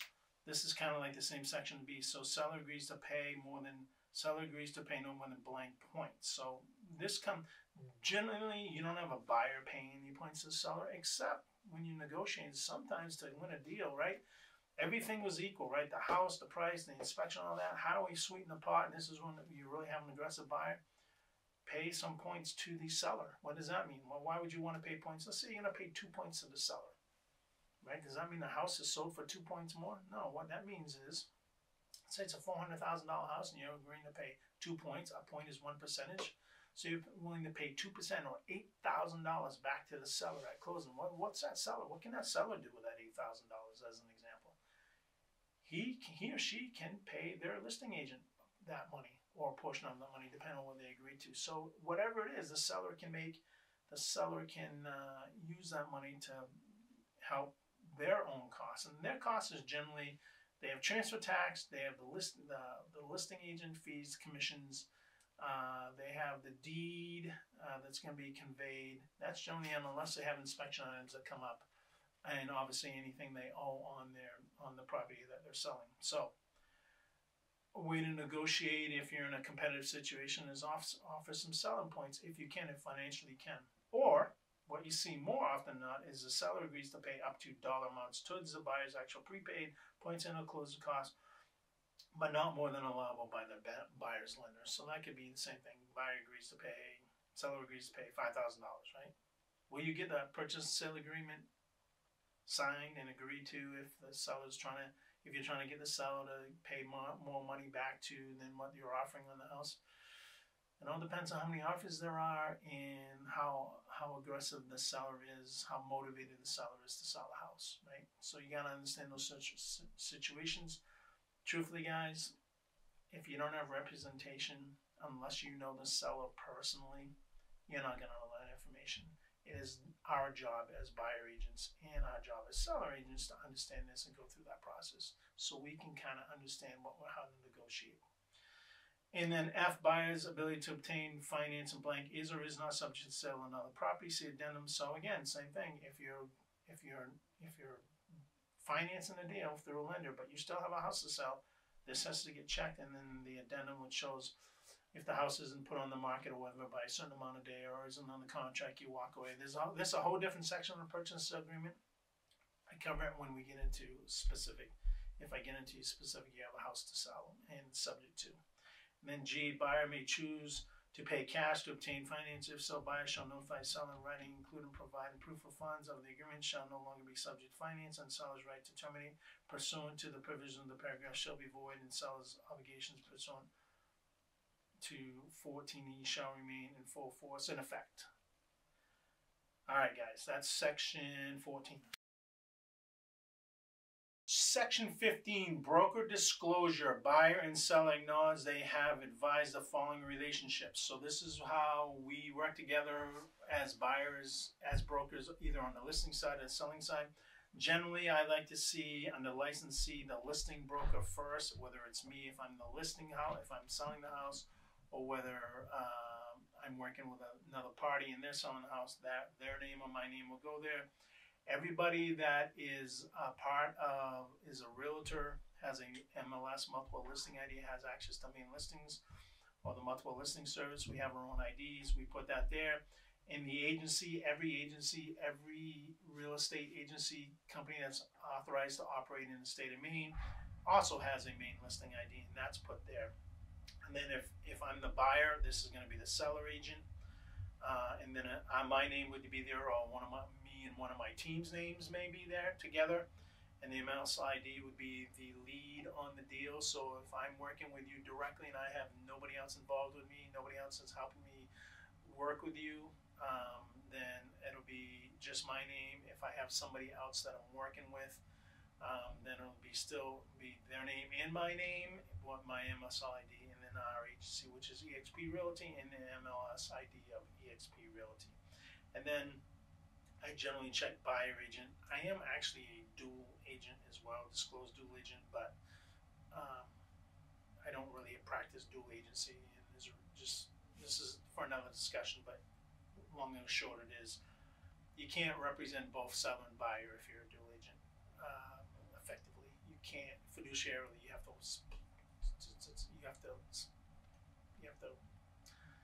So what I'm trying to say, you have to fiduciarily choose which one you're going to be, which one you're going to represent to the best of your ability, and you can't serve two masters, right? And it says right here, if this transaction involves disclosed dual agency, the buyer and seller acknowledges that the limited fiduciary duties of the agents and hereby consent to the arrangement.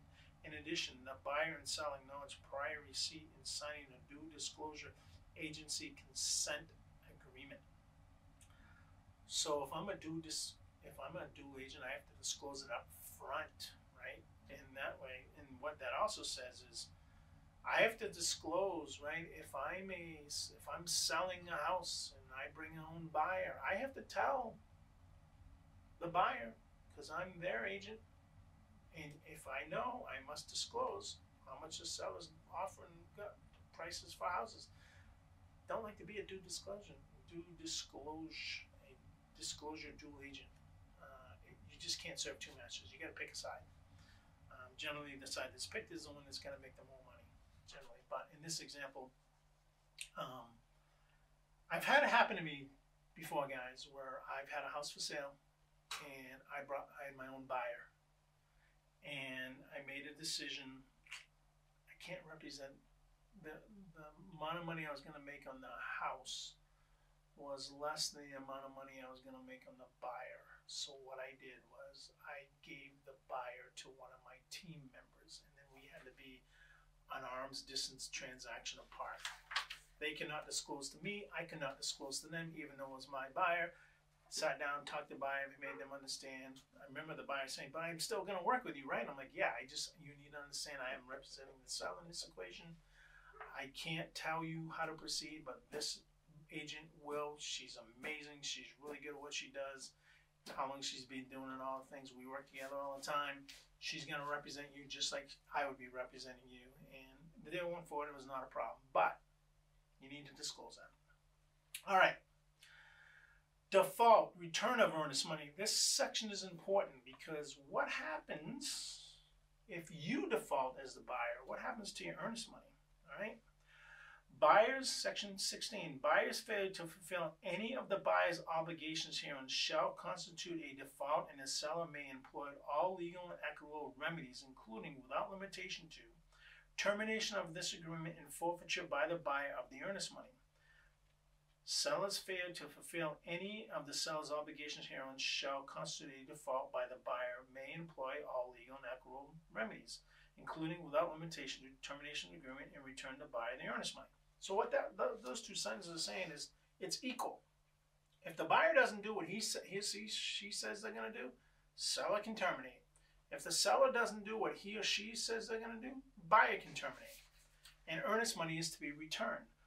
What happens if the buyer, though, what happens if the buyer doesn't do what they said they're going to do? And I'm going to give you some examples in a minute. The agency, so in this case, EXP, that's who I represent, or maybe it's a selling agency if it's somebody else. The agency serving as the escrow agent, remember how I told you earnest money, I like to keep the money in my agency. I like to keep control. Doesn't always happen, happens most of the time, but not all the time. Sometimes if I'm helping a buyer, the listing agent wants the earnest money with them. Agency acting as escrow agents has the option to require written release from both parties. So I will say this, EXP, we require that. If I'm going to request earnest money back, I'm going to reach out to the listing broker and I'm going to have them sign a earnest money release. And then my agency is going to sign an earnest money release, which is me, and the money will be released to you as the buyer broker if you are not at fault.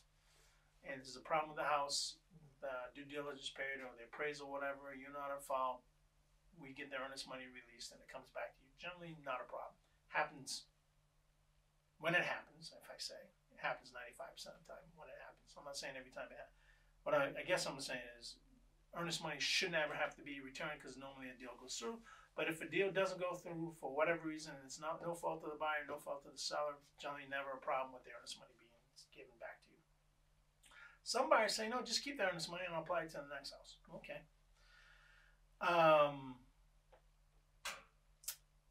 Where was it?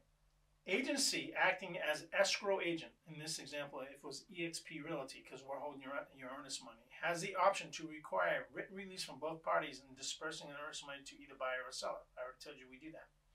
In the event the agency is made a party to any lawsuit by virtue of acting as an escrow agent, agency shall be entitled to recover reasonable attorney fees and costs which shall be assessed at the court's cost in favor of the prevailing party.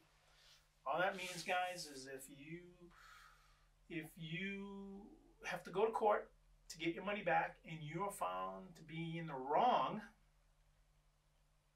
then whichever party was found to be the right can sue you for legal fees, including the agency, and vice versa. If we go to court and the seller is found in the wrong, we can sue the seller's agency and them for in the broker and the seller for legal fees. Guys, in my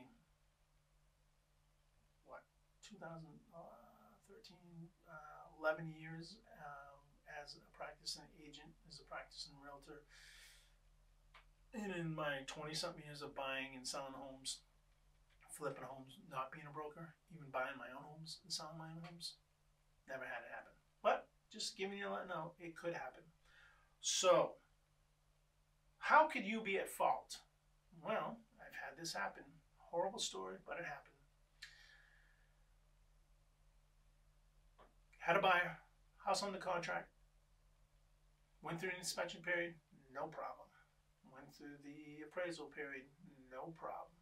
A week before we were supposed to close, within that 6-week period of time, I get a call from the wife of the husband and wife that I was representing.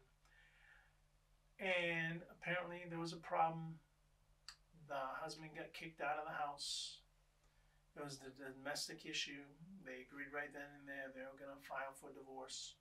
They were done. He's gone. She's all in tears. She's upset. She doesn't want to be in a relationship anymore. No fault of the seller. No fault of the seller. Did the seller have rights to that earnest money? In this example, yes. Now, I'm not a lawyer. I'm not the one that's going to mitigate this case if it went to mitigation. But I'm pretty sure that if it went to mitigation, the seller's like, you know, we did everything right. It's not our fault the buyers can't work their personal stuff out. I'm entitled to this earnest money because I've now had this house tied up for 5 weeks and I couldn't show it to anybody else. Loss, right? I lost all that time. Thankfully, I had another buyer. We signed the contract. It's a long story. It all worked out. The people that were walking away from the deal, they only lost $1,000 of their $10,000 of earnest money, but it all worked out. But guys, that's how you can be at fault. If you walk away from the table at the last second, and it's no fault to the seller, in other words, the inspection you were fine with, or you mitigated it with the seller and they agreed. The appraisal came in, no problem. You got the loan approved, no problem. At walkthrough, there was not a problem with the house. It was materially in the same condition it was when you put an offer on it and when it went inspection. No issues with the seller, and you walk away, your earnest money will be in jeopardy. So that is one reason why it's important to put earnest money on a property from a seller perspective, because they want you to have some skin in the game. Now, regarding earnest money, this is this next section, mediation. I don't know if this is like this in every state, but in the state of Maine, this is how earnest money falls in mediation, which is section 17 of the purchase and sale agreement. Earnest money or all other disputes within the jurisdictional limit of Maine claims will be handled in that forum. Small claims court, right? Let me read that again because I think I misread it. Earnest money and all other disputes within the jurisdictional limit of small claims court will be handled in that forum. All other disputes or claims arising out of the relating to this agreement of the property addressed in the agreement, other than the request of injunction relief, shall be submitted to mediation in accordance with general accepted mediation processes. Buyer and seller are bound to moderate in good faith, and each of them pay half of the mediation fees. If a party fails to submit a dispute of claim to mediation prior to initiating the litigation, other than the request both injunctive relief, then the party will be liable for the other party's legal fees in any subsequent litigation regarding the same matter in which the party who failed to first submit the dispute or claim to mediation loses in the subsequent litigation. This cause shall survive the closing of the transaction. So what does that mean, guys? Number one, first sentence. Earnest money or other disputes within the jurisdictional limit of small claims court shall be handled in this form. That's important to know because you know what the limit is for small claims court? $6,000. This is why I tell my buyers, if you're going to buy a house, pretty much $400,000 or less. You know, you can go at $400,000. I would say you should put $6,000 in earnest money down, but you could put less. Obviously, the more money you put down, the sweeter it looks for the buyer or the seller, because sellers and buyers, they don't want to mitigate, they don't want to go to court. But if you were to go to court and it was mediated and found out that the seller was at fault, that you were at fault, the most the seller is going to get is $6,000 because that's the jurisdictional limit of earnest money. So let's put it another way. Let's say you put $20,000 down in earnest money and you're found at fault. The seller's only going to get $6,000 right there from earnest money. Now, are there some loopholes that attorneys can use to say, okay, that's small claims court. Now we're going to a civil court, right? File for damages or whatever, sure, they can do that. And if you're found wrong and they say, not only are we filing for damages, we want all attorney fees and everything to be represented by if we are the awarded party, you could be liable for all that. But in the grand scheme of things, which it never happens, guys, I can't say it never. It hasn't happened to me, and it usually the buyers and sellers want to work it out because everybody wants. If a seller's going to sell his house, they want to sell a house, and the buyer wants to buy a house, they're going to buy it. So unless there's some material breach of contract or something that's drastically wrong in the house, again, 96, 97, 98% of these deals go through, right? They do. I'm just giving you what happens if they don't. And in this example, small claims court, $6,000. I'm not saying only put $6,000 in earnest money. If you're buying an $800,000 home, you should be putting down more than $6,000 because you might get laughed at, right? You're buying an $800,000 home, unless it's a VA or something like that, and you're using all financing. But even still, you should put down as much money as you can just to show that you really are interested, because you know you may be competing against some other people that are also trying to buy the house. So have some skin in the game is all I'm saying. That's section 17. Section 18, 19, 20, 21, 22. It's kind of like boilerplate price statements and representative statements and agreements not valid and concern. The agreement complete expresses obligation of parties shall be amended in writing, signed by. That just says if there's any price statements you agree to in writing. Assignment. This is important because I had to do this. Remember that one couple I said was getting a divorce. This agreement shall extend to and any obligatory upon heirs, personal represent successors, and assigns to seller and assigns to buyer. So you can assign this contract to somebody else, right? What I mean by that, you don't want to go through there, but you have somebody else that wants to go through and they're willing to meet all the terms and conditions. You can assign this contract to them, get the earnest money from them, get them, hey, I'm going to sign. Let's say you have $6,000 in earnest money you want out of this deal, and you find somebody else that wants to buy this property for exactly how it is. You can assign this contract to them for $6,000. They pay you $6,000. You get your money back. The earnest money still sits at the bank. And the deal goes forward with the seller, because the seller, they're probably not going to care as long as they can close on the deal in the terms that they've agreed to in the purchase and sale agreement. I've never seen a seller care who bought the house. And truthfully, they can't, because it's against fair housing lending and fair housing practices. You can't tell people who cannot buy a house. There are laws around that. Obviously, you have to be legal. You have to live in the U.S., or you have to have you can't, let me put it to you this way. You can't have an undocumented international migrant buy a house because it's just not part of the laws. But you can assign this to somebody else. Counterparts. An agreement may be signed on a number of identical counterparts of the same binding effect, and the signatures were of one instrument, and original effects, other electronic signatures are binding. So that just says that you can use electronic signatures, they're binding, blah, blah, blah, blah, blah. Shoreline and septic zone, seller represents the property does or does not. So important to know, if we're going to buy a house and it's in the shoreline, this is going to come across the zoning of on the municipality or the town's zone that they're sending. If it's in a shoreline zone, that the septic system within the shoreline zone, if it sits in the shoreline zone, the property does contain a septic system located in the shoreline zone. Seller agrees to provide certification closing indicating whether the system has or has not malfunctioned within 180 days prior to closing. So what does that mean, guys? If you're a seller and you have a home and it's in a shoreline zone and it's on a septic, and you have your own leach field, you know, all that, you have to have that inspected within 180 days prior to you closing on any deal, which is going to be generally you're going to have it inspected before you even put the house on the market, to make sure there's no issues with that septic, right? And you have to provide that documentation to your buyers if they're going to buy your house.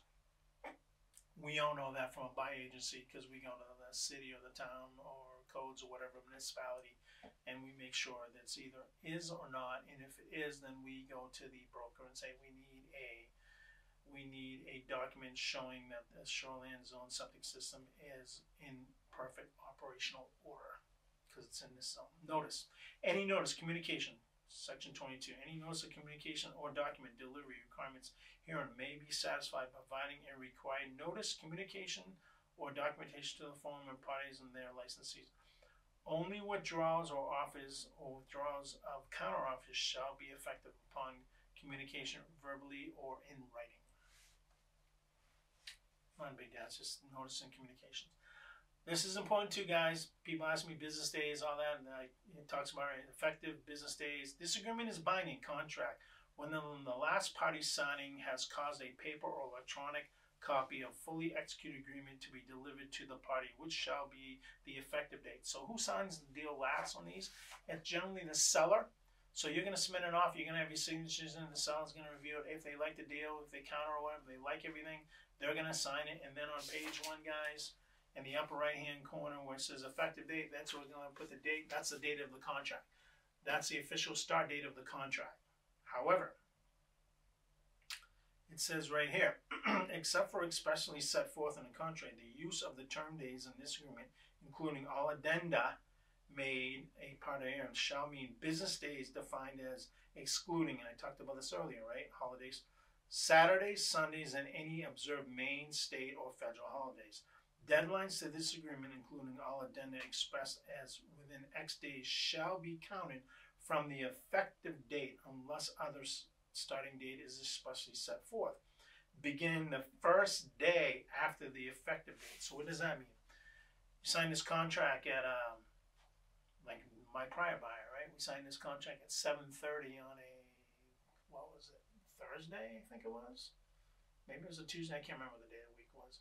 The contract was not, the effective date clock did not start ticking until the next morning at 8 a.m. Although it doesn't say here, so technically it's 12:01 a.m.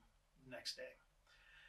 Excluding Sundays and defines agreement, including all addenda expressed within the X days shall be the effective day unless expressed for, beginning the first day of the effective date or such established starting date, and ending at 5 p.m. Eastern Time on the last day counted. So in other words, just to spell it out, guys, if you have 5 days to have a due diligence period done, right, to have inspection stuff, and you sign a contract on a Monday, and the Monday is March 1st, well, the effective date is effective 12:01 a.m. March 2nd. So you have the 2nd, the 3rd, the 4th, which are Tuesday, Wednesday, Thursday, Friday, the 5th. It's going to fall into a weekend, Saturday and Sunday, which doesn't count, and then Monday the 6th, 5th, 6th, 7th, 8th, Monday the 8th, right? So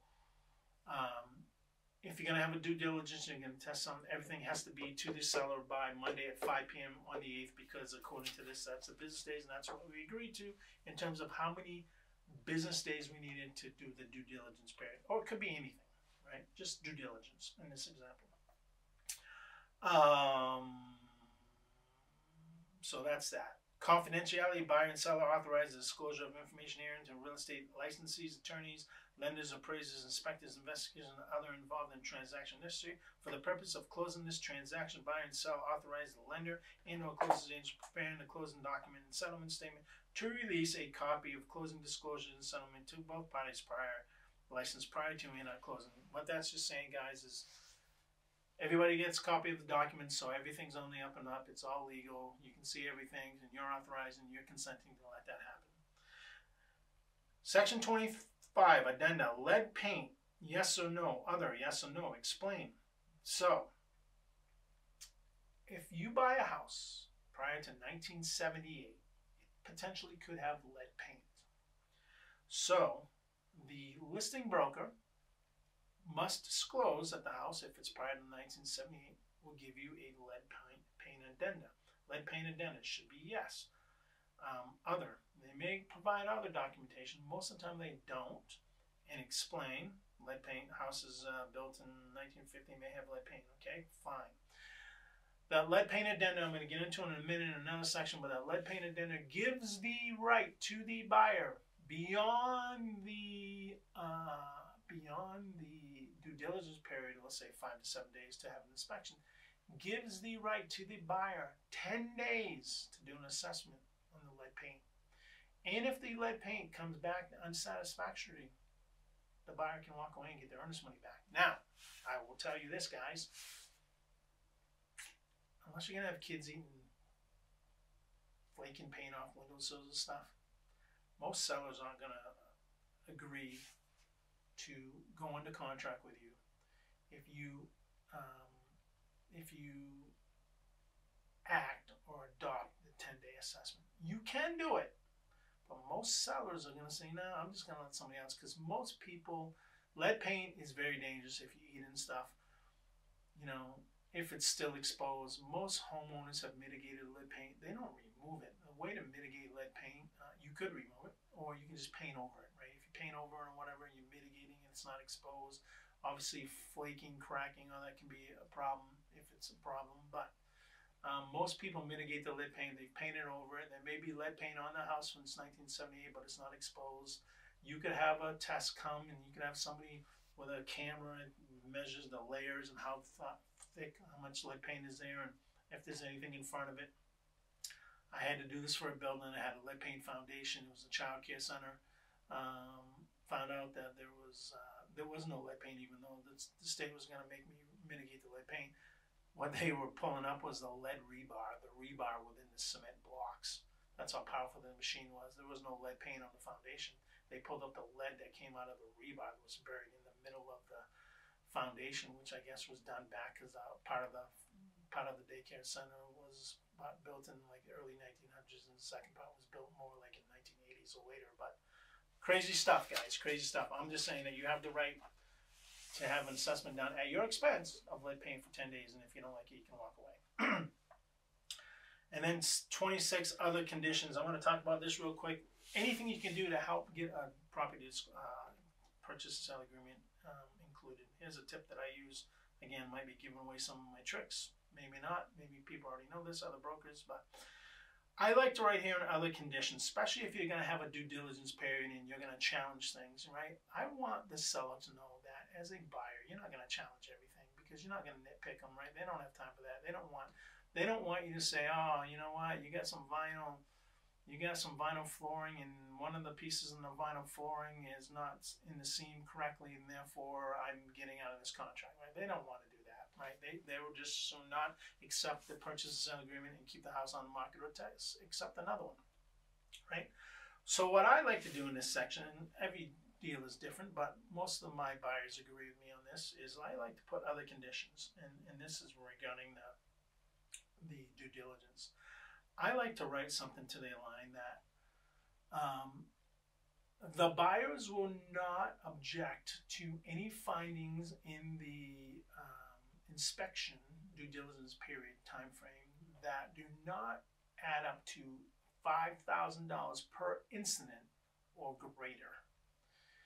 What that is really saying, guys, is what's the biggest concerns when you buy a house, right? The biggest concerns are the roof. If you need a new roof, it's going to be more than $5,000. These systems, electrical, furnace, heating, if you need any of that replaced, it's going to be more than $5,000. If you have structural issues, it's going to be more than $5,000. If you have a well, if you're in private well system, it's going to be more than $5,000. If you need a new leach field, leach bed, it's going to be more than $5,000. You know, if you got a bunch of rotted windows, you know, a bunch of them, probably I'd say, if you have more than 10 rotted windows, right, it's going to be more than $5,000, right? If you have some of those issues, then you're going to challenge it. But if you have some minor things, like you might have a dent in a wall from, you know, a chair hitting it, or you might have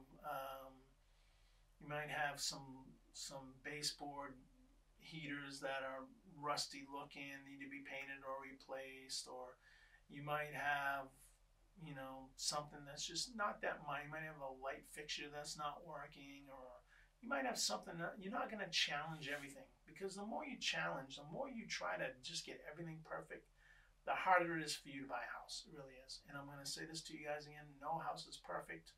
Again, I said this earlier, I've sold houses that were still having the driveway paved and the house was still being painted, and the inspector found something wrong with it. Can be anything. And inspectors, they're always going to find something wrong, because that's their job. You're not going to pay an inspector $650 or $1,000, depending on the size of the house or what they're doing, for them to say, yeah, the house is perfect, there's not an issue. No, they're gonna find something. So just have a caveat, just be careful of that, guys.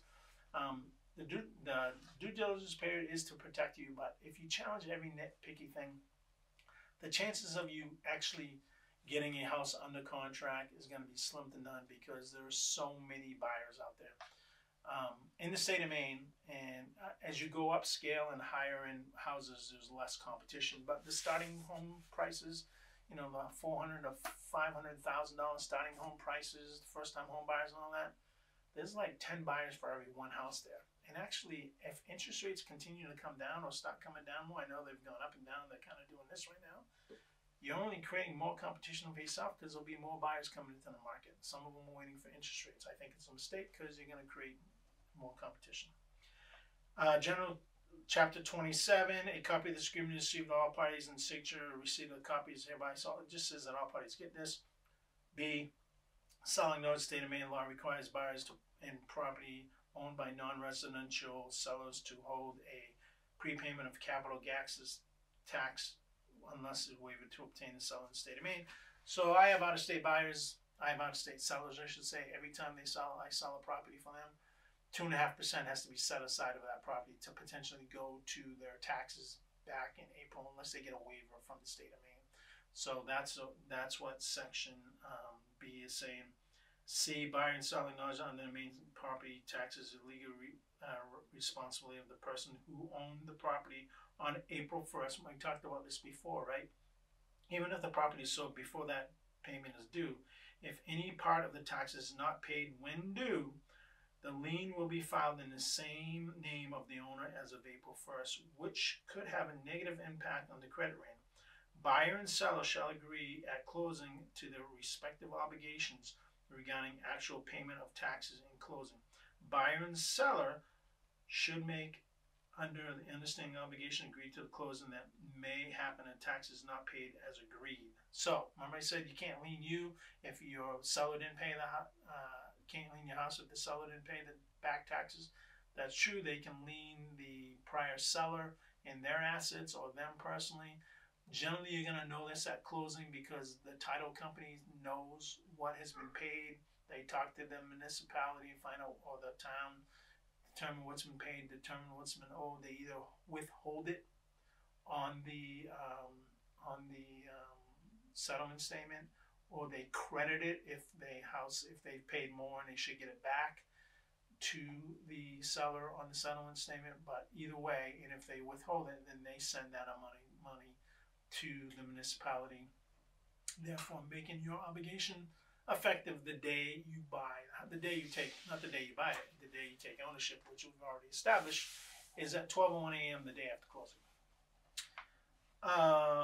D, buyer acknowledges Maine law requiring interest in the property and any backup offers to be communicated by the listing agent to the seller. That just means that buyer acknowledges the Maine state law requires interest in the property and any backup offers to be communicated the listing agent to the seller. So, I mean, it's kind of, I don't even know why they have this category in there, but just you're acknowledging as a buyer that the seller may have backup offers.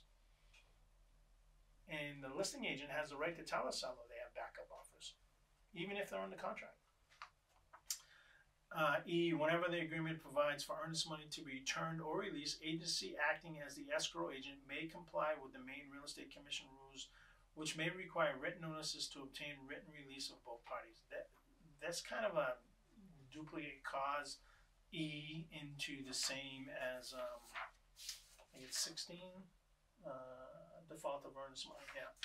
So it's kind of duplicate cause. It's just saying that, and we do practice this, we want both seller and buyer representation signed off that earnest money comes back. It generally happens really quick, guys. I've never had earnest money that got challenged. I've never had a purchase sale agreement that fell through for the earnest money not really be returned within 5 business days, right? That's section 27.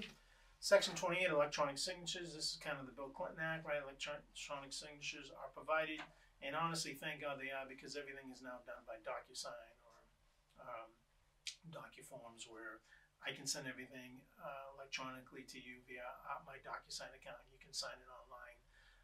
Thank God, because back in the day when you had to get wet signatures, it was a pain in the butt to get stuff done. And 29, upon acceptance of the offer and counteroffer, seller agrees to deliver above described property at the price and upon the terms and conditions set forth, and agrees to pay the agency commission for services as specific to the listing agreement. So we talk about what's going to be paid. We talk about how it's going to be paid. There's other documents regarding personal representation, whether you're a listing agent or a buy agent with your client. And then buyer's mailing address. Sometimes I put this in here. Sometimes I don't. This is where the buyer signed the date, and this is where the seller signed the date. Now, you could put a purchase and sale agreement in. You could have it come back as a counteroffer, and the seller agrees, and the counteroffer agrees to sell the terms and conditions detailed herein, and then they counter with you. Say you're offering $400,000, you want 7 days inspection, and you want to close in 6 weeks. They could say, I'm good with $400,000. I want $8,000 in earnest money. I'm only going to give you 5 days to do your due diligence, and I want to close within a month. They could do that, and that's the give and take. You got to go back and forth. Hey, can't close within a month. I'm totally at the mercy of the lender. It's going to take 4 weeks to get the appraisal. We got to go 6 weeks. All right, you want 8,000? All right, I'll see if my buyer can do 8,000. Doesn't matter. It still comes off the house at the end, assuming you have the additional money if it's beyond more than you already agreed to. And then the biggest things I see come back is the due diligence, right? They want the least amount of time as possible. But if you say you got 2 days to due diligence, you're going to walk because you can't get it done in 2 days. They have to be reasonable if they want to sell the house. If they're going to be obstinate like that, they're really looking for an offer that's not going to have any due diligence. And you can say then, no, well, we're drawing the offer. We're not going to be able to do it. We cancel this counter offer. But if you want us to put us in a backup in case you don't get what you want, you kind of want to come back and visit us, you can. That's an option. I've seen that happen before. All that's saying is that if your offer is still available in a backup offer, doesn't mean you have to go with it.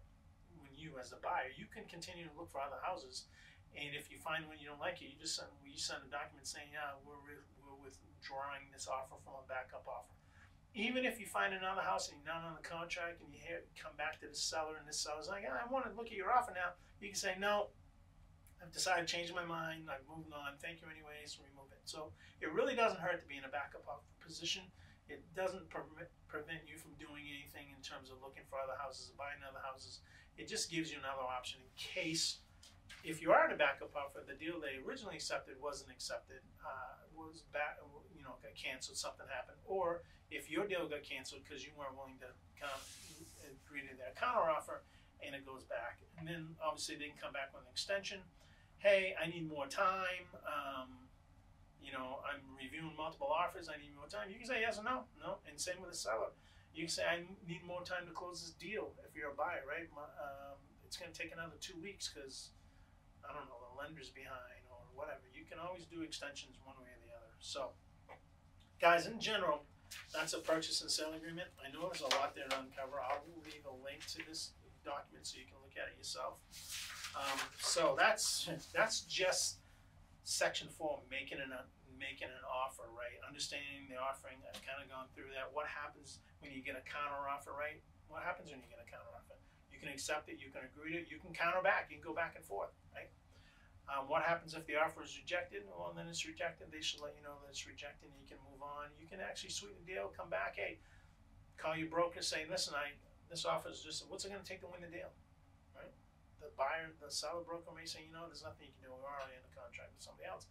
The seller may say, you know what, they're looking for closer to list price, they're looking for more than list price, they're looking for no due diligence, whatever. You can negotiate those terms. Now, it goes back and forth. It depends on how much the house is in, how active the house is and how many offers and showings there are. And then writing a winning offer, some of the things that help write a winning offer, obviously, and I'm not saying do this, anything that's more appealing to the seller is going to help you with a winning offer. Number 1. No due diligence. Well, that's definitely more appealing to the seller. I don't recommend it. You should not do no due diligence. Number 2, offer seller closing costs. That's a little incentive to the seller, right? The seller doesn't have to pay his closing costs. You're willing to pay some of that. Only challenge certain inspection items. That's more appealing to the seller, right? You're not going to challenge every little nitty thing. There's also other types of things like analysis gap analysis or appraisal gap, right? So back in the day, people were like, here's my offer price of, let's say they knew the house was going to appraise at their asking price, right? It's a deal. Let me word it to you this way. Let's say somebody's got a lot of money and they are off, but it's contingent upon the lender, the appraisal, and they offer a price of, let's say, $600,000. But they know the house is not going to appraise at above $500,000. They can put an appraisal gap in there which says, I, as a buyer, am willing to pay in $1,000 increments the next closest bid not to exceed my original offer price of, in this case, $600,000. So what does that mean, right? You made an offer for $600,000. They'll sell, oh man, they're offering me $100,000 more than I'm asking for. But it's based upon appraisal. And the appraisal comes back and says the house is only worth $500,000. Kind of what the listing broker thought it was really worth, right? The seller broker is going to be like, well, I want 6, but I can only get it for 5. What's the deal here? Well, you have this appraisal gap. And this appraisal gap says, hey, somebody offered 5, you'll pay 501. Somebody offered $550, you'll pay $551. Somebody offered $585, you'll pay $586, up to the offer of the contract, which is $600,000. And that's if the appraisal comes in less. Generally, we saw a lot of that a couple years ago, guys, where people are offering a lot over asking, but they wanted some protection, so they wanted to know how much more for the house they were paying than they were appraised, understanding that the market values are going to increase, and maybe in a couple years they won't be underwater. The house will be worth what they bought it for, because they wanted to get to Maine so bad. And I'm sure it happened in other parts of the country, but there are numerous strategies to writing a winning offer, and we just have to understand the terms of the deal, what we're looking at for a price, and how to structure it. Me and my team, guys, we've done this quite a bit. I can't say that we win everything. We probably win 90% of the deals we submit, but we have lost a few deals. I'm not going to say that. I took a buyer around 14 different places. They kind of got frustrated and fatigued, right? Trying to give them deals, have you thought about this? Let's try this. Let's try this. Sometimes you just don't have enough money, unfortunately. Inspections, section 5, the second part of the home buying process. We kind of talked about this in the purchase and sale agreement. How do you set one up, right? We get a house under contract. First thing I'm going to do is I'm going to make sure you get that earnest money check written. I'm going to make sure I get a copy of that earnest money check so I get it into the trust account, number 1. Number 2, I'm going to send you links or call on your behalf and set it up to an inspection company to get the house inspected, and they're going to contact you.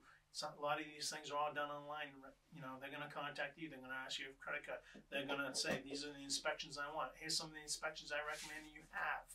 I recommend that you have a building inspection, no doubt about it. If you are on your private sewer, I recommend, or septic, I recommend that you have a septic inspection, no doubt about it. If your house is like buying a house that's 1960 or older, I recommend in its public sewer, right? You're getting your sewers getting dumped into the municipality sewer plant. You're still responsible from the pipe, from the house to where it ties into the public sewer lines. I recommend that a sewer line inspection is done to make sure that line is not bad. So prior to 1960, it might even be 1950s, but there was a date there where everything was made with clay, ceramic pipes. And what happens is tree roots, they grow right through those. They grow right through those ceramic pipes, and they clog your sewer lines, not allowing it to discharge to the public sewer system. So seller may have no idea that they got clogged sewer lines, but you send a scope down there and you realize, hey, there's a problem here. You know, I've had it where they could just route a rooter out and clear all the lines up, knowing that you get a ceramic line and it's going to eventually be replaced. I've had it where the line was so corroded and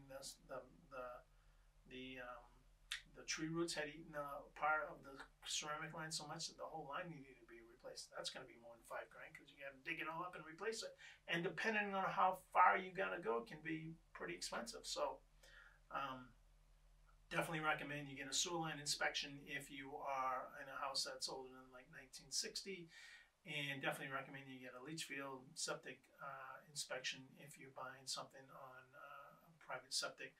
Definitely recommend you have your water tested if you're on private well water, right? If there's not even if there is a water mitigation system in there. Definitely recommend if there's no radon system in there and you got kids, you want to have a radon test done, right? So they hang these bags, this system for 3 days, they come back, they report if there's radon in it and it doesn't need to get mitigated.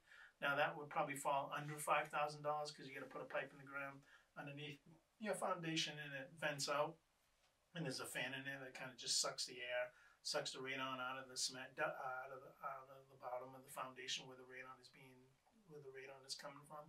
Even if you have a well test, right, and you have radon, you know, in your air, is that coming from the water or is that coming from the air? So that's why you test for well water if it has radon in or arsenic or any of the other chloroform or any of these other bad things. So all done in a setting up an inspection, all online. Most of it's online. You just check, put your credit card, pay, and you generally get the inspector, they schedule the time. As a buyer agent, when I'm representing a buyer, I go to the property or I send one of my representatives, but if it's local around here, I sit there for about 3 hours and go and sit there and let the inspector do his thing. I'm on the property. I always recommend the seller not to be there because no sellers want to hear that there's problem with the property, right? They're going to try to be contention. Well, that's not a big deal. No, I always recommend to the listing broker, the seller shouldn't be present. Now, you can't stop the seller from being there, but most times than not, the sellers are not there. But you let the inspector do his thing, and then you're going to get the report that night because they got to get it out because they got other inspections the next day, and they don't want to get all the numbers messed up and all the pictures and all that. So what happens today, inspection generally, as a buyer broker, you know, one of my team members is there, and you can actually be there too. You're the client, so if you want to be at the house, because the inspectors, they're pretty good. The ones they'll show you certain things like look at this, look at this, look at this, just so you have in the back of your head, right? You don't have to necessarily challenge it, but it's some things that you might be aware of when you buy the house that you might need to get fixed. And then understanding the inspection findings, we talked about this, right? Maybe not challenge anything over $5,000, but if there's some findings, you might want to know what they are. If they're pretty expensive, then you're going to definitely want to know what they are, right? If they're not, this is where experience comes in, guys. I have a pretty good idea of what things cost and what things take to repair. I don't know everything, but I have a pretty good idea of what it takes. So if you're having an inspection and you find issues in the inspection with the house and things need to be fixed, I have a pretty good idea what some of that stuff's going to cost. If I don't, I know people to call because I have contractors all over the place that can help me with that stuff. And then if you do find something and you want it repaired, this is where we come in and determining what is acceptable and what is not.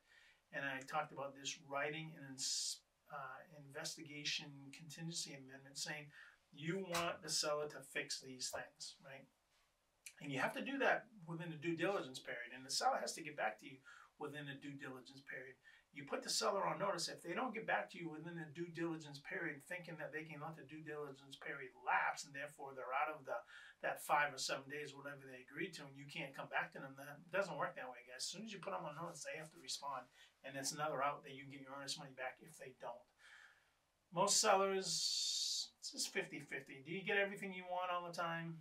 Unless they're very motivated, you don't. But you're going to get some of the big stuff, especially some of the life safety or mechanical stuff. If there's issues, you're going to get those resolved. Because you know what? Here's the thing that listing brokers know, they should know if they don't know, is that once you know, the rule of thumb is once you know, you have to disclose.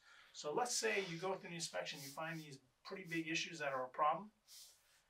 The listing broker, if the listing broker finds out, he now has to disclose that these are a problem in the house. And what do you think? That's just going to cause more issues for the house being sold. So that is why 9 times out of 10, most buyers and sellers want to see this deal come together, because if you go back out to the market, you're supposed to disclose, hey, I found these issues and they have to be remedied anyways, right?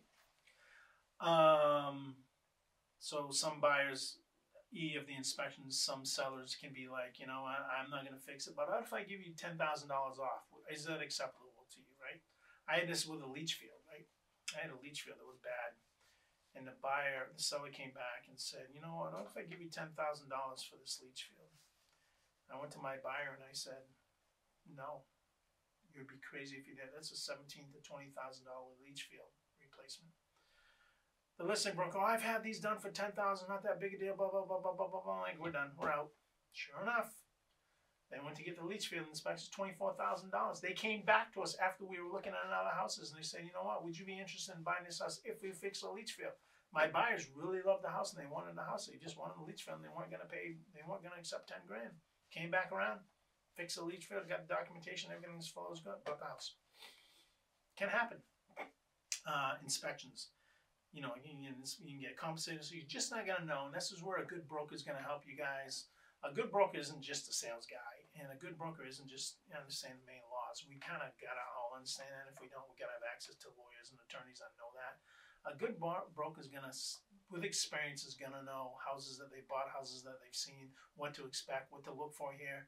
Kind of like when I go through a house and I walk through with a client, I want to see the house just to let my buyers know, hey, this might be a problem, this might be a problem. I always lean, personally, on the perspective that it's my money and I'm buying the house. And these are the things I'm going to work out for. People ask me, if this was you, would you buy this house? I never can answer that question because I may have a different perspective than you do in terms of buying houses. There's a lot of things that don't bother me with a house, right? Minor things that don't bother me, right?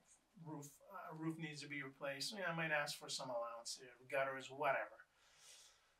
But if you ask me if this was one of your daughters, would you recommend her buying the house? I would have a totally different answer. And it all depends on what knowing my daughters very well, what their appetite for risk is. So, just saying, guys, not all brokers are equal.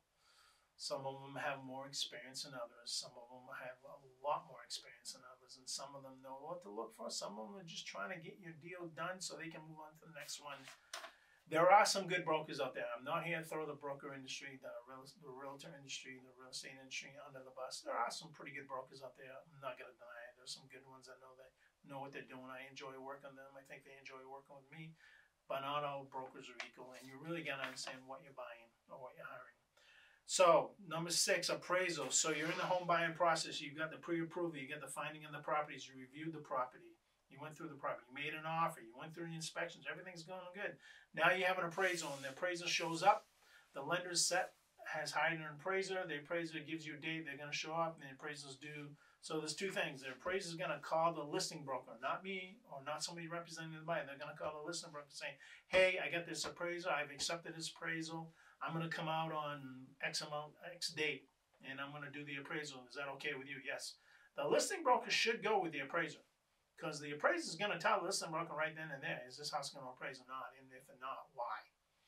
as a listing broker, when I'm selling houses, I don't want to be there for inspections because I don't want to know, right? But I do want to be there for an appraiser. I want to know what the appraiser is thinking, and I want to kind of counteract what the appraisers, right? When I've listed a house, I've put a whole competitive market analysis on the table to help the appraiser. Some appraisers are like, thank you very much, this is great, I really like this information. Some appraisers are like, no, I don't want any of it. You know, I'll do my own due diligence. I had an appraiser once that picked up one of the houses I was selling, and he was from New York. He was coming up to Maine for the weekend, but he accepted houses in Maine. And he had no idea, guys, how to appraise this house. He's like, can you give me help? Can you find me homes that are going to compare that so I can agree to this amount? And I did. Same school district on. I had to do that. But when you find those appraisers, guys, as a listing broker, it's great. As a buyer broker, not so much. So I'm telling you this only because I've played both sides of the fence. I'm like a dual agent, if you want. Undercover agent. But at the end of the day, whatever contract I sign with whomever, my fiduciary responsibility is to them. So if you're my buyer agent, if I'm your buyer agent, I'm going to look out for your best interest using my own skills against me or against the seller when I'm on the sell side, and vice versa. That's the beauty of hiring people that have experience and have played both sides of the equation. They get to see it all, or a lot of it. So what to expect? The appraisal's done. Generally, the appraiser's going to say, I'm going to come out on this day. And then they get like a week to 2 weeks to get the report done and send it to the lender. And the lender will notify the buyers and the buyer broker if the house appraised at what the offer price was. And most of the time it does if it's at list price, if it's at asking price. For those that are all, offering a lot more and they know it's going to come over and they have that gap, that appraisal gap, whatever, they kind of already know that anyways. And then sometimes if a cash buyers want the house appraised because they made an offer. It's a cash offer, not a contingent appraisal, but they still want to know kind of what the house is worth and did they get a good deal. Once you get through the appraiser and the appraisal and everything's good, we're just talking like everything's good. Step 7 of the home buying process is then the lender goes to underwriting. So understand there's 2 different things that are happening here. When you first walk in to get a pre-approval, it's kind of like a high level approval, right? They look at your FICO score, they look at your debt to income ratio, they look at what you have for long-term debt, short-term debt, and they can give you based upon that, your income, how much you make, how you're employed, how long you've been employed on. They can give you an idea, pretty good idea, of how much you qualify for, right? Not subject to me, not subject to you, subject to the lender you're dealing with. If you don't like those lenders' findings, you can go to another lender as well and see if they come up with the same thing. Just understand, every time they pull your FICO report, it's a 2-point, I think it's 2-point hit. So it's a hard inquiry. You get a 2-point on your FICO score. So if your FICO score is, let's say like mine, 802, it's going to go to 900 as soon as I go to a lender and pull a FICO score. If I go to multiple lenders, that FICO score is going to keep coming down. If you get a FICO score above 740, 750, you don't really need to worry about it because you're not going to go to so many lenders that you can't find one that you want to work with that's going to take your FICO score so down below that you won't be able to qualify for a loan, which is like 640, 680 to be safe, but 640. So what happens is you go to underwrite. Now the underwriter is going to really dig in. They're going to pull your credit report again. They're going to see if you've made any purchases. So as a buyer, you do not want to go get a house under contract and then go buy stuff. For the house even. Furniture, anything that's going to be put on credit. You don't want to do any of that. You want that report to look better than it did when you got pre-approved because you don't want anything coming up that's saying you can't afford this now. You want to go out and buy a new car. You want to go out and buy a new boat. You want to go furnish the house, all these furnishings. You want to do it all. You want it all done. Even painting the house and putting in new floors or whatever. You don't want to put any of that on a credit. You want to pay for the cash or you want to wait till you have the house under contract. Sold till you have the keys, because then they can't pull anything, and then you get the house, and then you can deal with how you want to deal with your finances and stuff like that. The other thing is most under underwriting, once it's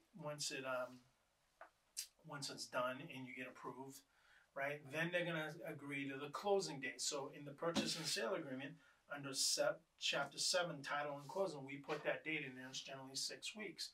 They're going to say, yeah, I can close. The title company is going to say, yeah, I can close. Sometimes it can happen sooner, but Lately, all the closings that I've done has been right around the time that I put it. I've only seen a couple that are early, but most of them are within that time frame of 6 weeks, at that 6-week mark. So underwriting is going to do that. Just understand, guys, what underwriting does. They're just another layer to protect themselves. They're the final say whether you get the loan or whether you don't after everything else has come in and is passed. We talked about preparing for the close. We talked about in the purchase and sale agreement the fuel prorations, which is under section 11, right? That should be, so how does that work? How does fuel prorations work? The seller should, but sometimes I have represented the buyer. You go to the house, you take pictures of the gauges, whether it's an oil tank, a propane tank, or whatever is. If it's natural gas fed from the street, that's a kind of metered thing, so the title company will do that. But underneath fuel, pellets, whatever that's left on site. And then you call the company that's delivering it. So if you have oil and you're going to call, usually there's a sticker saying the oil company has delivered this oil. Usually it's on this thing. Or you can ask the seller who's the oil company that delivered your oil, and they'll tell you. You call that company, propane, oil, any other type of fuel source, and you ask them for the cash price of that day. And you can send them a picture. Now they'll know, right? Here's the gauge. You got a half gallon of oil, a half tank of oil. It's 250-gallon oil tank of 275 gallons. You know, they're gonna say, okay, that tank has roughly 125 gallons of oil, has the cash price per gallon today. Sometimes buyers lose, sometimes sellers win, right? And sometimes sellers lose and sometimes buyers win. It all depends on what the cash price is and is it less than what you bought it for, or is it more than what the seller bought it for? But that's what's prorated. So then as a buyer, as a listing agent, but sometimes I do it myself, I submit that information to the title company so they can put it on the settlement statement. And therefore it's all disclosed. This is what you're reimbursing the seller for fuel prorations, which is just another, you're getting a fuel anyways, right? So it's just another avenue, especially if the appraisal comes in. It's just another avenue to say, I really want to work you the seller and I really want to buy this house. And then understanding the settlement statement, I'll give you an example, but there's 2 columns in the settlement statement. There's the buy side, which is generally on the left, and the sell side, or maybe it's the other way, that's generally on the right. I'm trying to think. I think the buyer's on the right and the seller's on the left. And you can see all the taxes and all that, and that's all the prorations, all the fees, all that. It's per your settlement statement. By law, the title company has to get that out to you 3 business days prior to closing. Because if there's any issues with the settlement statement, you have the right to challenge them, right? But you should know that. You shouldn't be walking in cold, never seen the settlement statement, going to the closing table, and they throw the settlement statement in front of you. You shouldn't be doing that. That should not happen. They have to, by law, get it to you within 3 business days prior to the closing date. So it's very important on fuel prorations that if I'm doing it or if a listing broker is going to do it, they put it in the calendar. You got to get that within 3 or 4 days. You probably should do it within 5 days of closing, so the title company can get that in the settlement statement 3 days prior to closing. And then on closing day, what is the process, right? So you're going to have a title company. You're going to show up somewhere, unless you're doing a mail-away closing, which is possible, right? You can't be there. They're going to send you all the documentation. You're going to have to get notaries and all that signed. I see it like 80-20, right? 80% people go to closing, 20% people don't. Depends. But at closing, if you're going to go to closing, a couple of gotchas that you got to know about. Number 1, you must have an ID, a state license, a state ID, a license, even a passport that has your correct name in it. That's the same on the purchase sale that's going to be in the deed. I've seen this happen where not on the buy side but on the sell side, had sellers selling their house.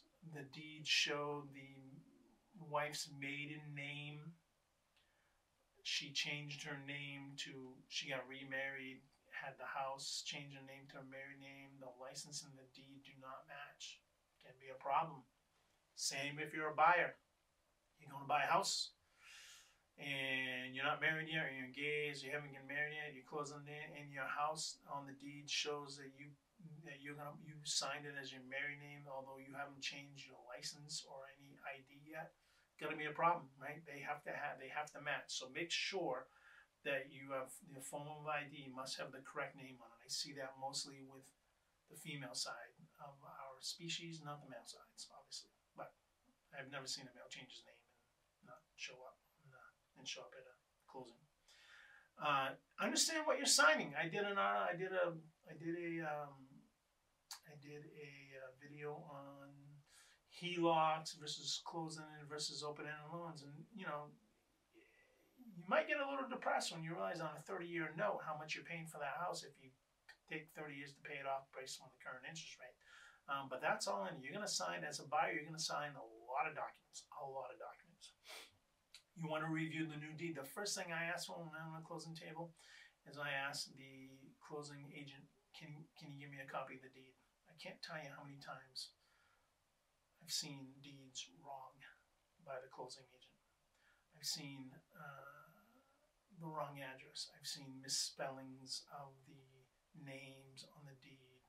I've seen wrong dates. I've seen wrong books and pages. I've seen all kinds of stuff. It's very important. And what I do when I go to closing is I have both deeds. I have the seller's deed that I got when we were doing the purchase and sale agreement, and then I have a new deed that the title company created that's going to be your deed as a buyer agent, and I compare those two deeds. And the only thing that should change is there should be a sentence or two saying that the seller of this deed now agrees to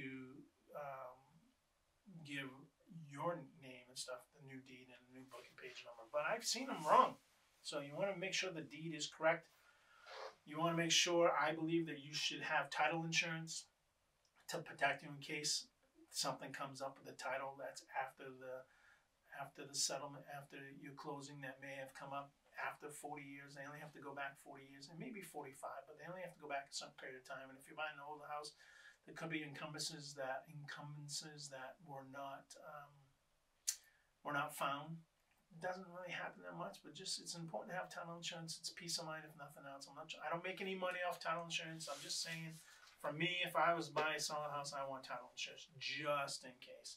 And then getting the keys, right? The seller or their representative should give you all the keys to the house. Every key you should have. Now, whether you decide to change locks or not, it's up to you. It depends on how your relationship was with the seller going through the process. I've had buyers where I said, you know what? We're going to change these locks and I'm going to reimburse. I'm going to pay for it, right? I'll have a locksmith, or I'll get you new doorknobs and all that, or we'll split it, or whatever the case is. I've had it both ways. And then moving in, right? Getting your utilities set up. Here, the cool thing with EXP, we have it's free to you if you partner with us at EXP, at my company. We set you up. They take care of everything. You just give them your name, your number. I give the utility company the account numbers and stuff from the prior seller that I get from the listing agent, and they set it all up. It's all done. Whether it's sewer, water, electricity, whether it's just electricity, whatever the utilities are, it's all set up for you. So when you move in, because the seller is responsible for that house prior to you closing it and actually owning it 12:01 a.m. the next day. That's why a walkthrough is very important. And then understanding your taxes and when they're due, right? So you could be in the middle of an assessment where the city's raising taxes. That seems to be happening a lot here, especially on the coast of Maine, where properties are becoming assessed and revalued, right? Especially if you're buying at the beginning of the year, because most municipalities go through the budget cycle starting in February, and they generally have them done by March. So there may be a new assessment coming out, right? And you may end up paying more property taxes. But it hasn't been ratified yet. The city council, the municipality, the selectmen have not signed off on it yet, but it could be coming. So understanding that, right? And your broker should know that if they're working, if they're familiar with the area, and they should be. And then making your first mortgage payment.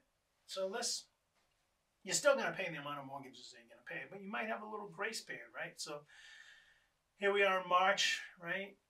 Let's say we close the deal this month. Your first payment is not going to be due on April 1st. It's going to be due on May 1st. So you have that kind of 45-day window where you can skip a mortgage payment. It just means it starts later and ends later. But, you may have that month where you don't have to make a mortgage payment. But And then there's the course of moving in, getting familiar with the schools. If you're not from the area, getting familiar with the area, understanding certain things. And your broker should be able to help you with that. You should be able to, just because, at least in my perspective, just because the transaction has been closed doesn't mean that the relationship should be over, right? If a good broker is not gonna terminate their relationship just because they sold the house to you, right?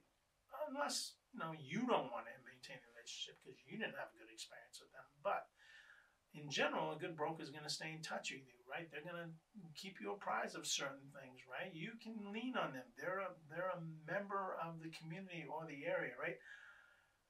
I don't know everything there is to know in every area in nook and cranny in the state of Maine, but I'm pretty versed in most of it, and I know who to contact if I don't.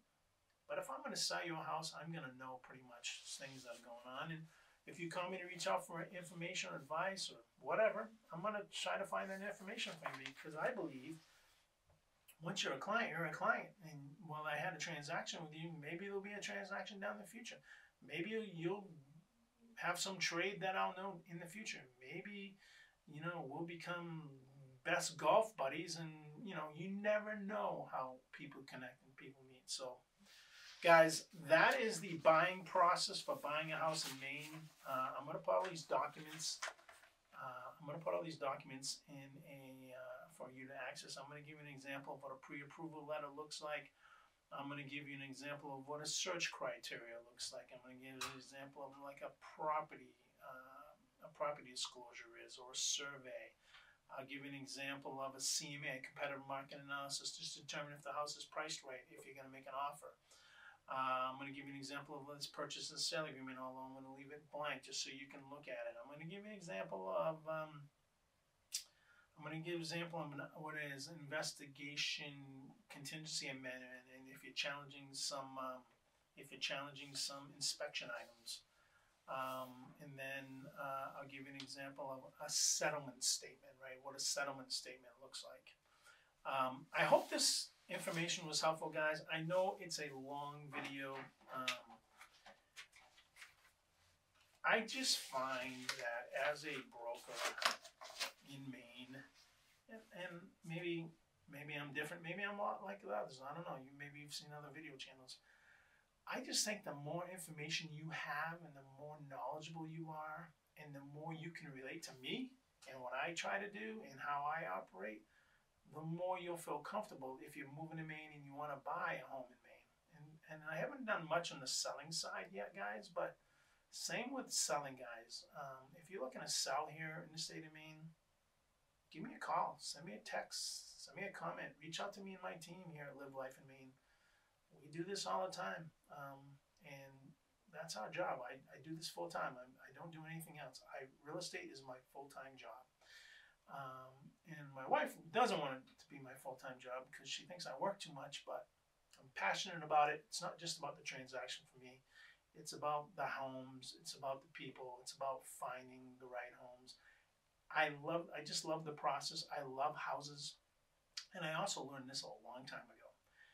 People don't care how much you know until they know how much you care. And the only way they're going to figure that out is to work with you and for you to work with them. So, guys, I hope this information was helpful. If you have any questions, drop it in the comments. Send me a text, give me a call, send me an email. I'm here to help. I'm just another resource for you.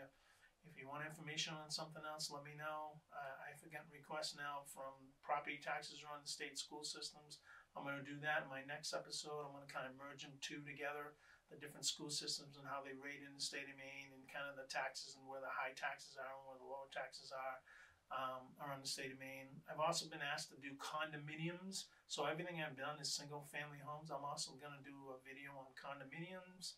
And then I've also been asked for like retirees or looking for tiny houses or in southern Maine. There are some tiny houses around. There's not a lot of them. I'm not sure if it's a trend or a fad. Jury's out on that still, but I'll do something on that too. So keep the comments coming, guys. I'll try to get to them all. I can't get to them all immediately. I mean, I kind of first come, first serve, unless I see something that's really needs to be addressed immediately. I'll get to, but I try to do this once a week. in terms of everything else I do. I still have showings, I still have listings, I still write contracts, I got a lot of other stuff going on. But the whole purpose of this channel was to help you stay educated if you're looking to move here, sell here in Maine, and for me to be a resource. So reach out, don't be shy. Even if you're not even going to buy or sell and you just want to know something, just send a comment and let me know. I try to respond back to everybody. It may not be immediately, but I try to look at my YouTube channel and the comments every day, just see if there's anything new and give comments on it. So, guys, I hope this information was helpful. If you have any questions, just reach out. The information is in the description below. And as always, at the end of this video, I'll leave my contact information in case you want to reach out and you're watching this on TV and you can't see the description below. So, guys, without any further ado, what's the date today? March 14th. I think it's the 12th of March. I should have this out by the end of the week. Got a lot of things going on, so I will talk to you soon. Stay safe. Enjoy. The warmer weather's coming, and we'll talk to you next week. See ya. Scott, over and out.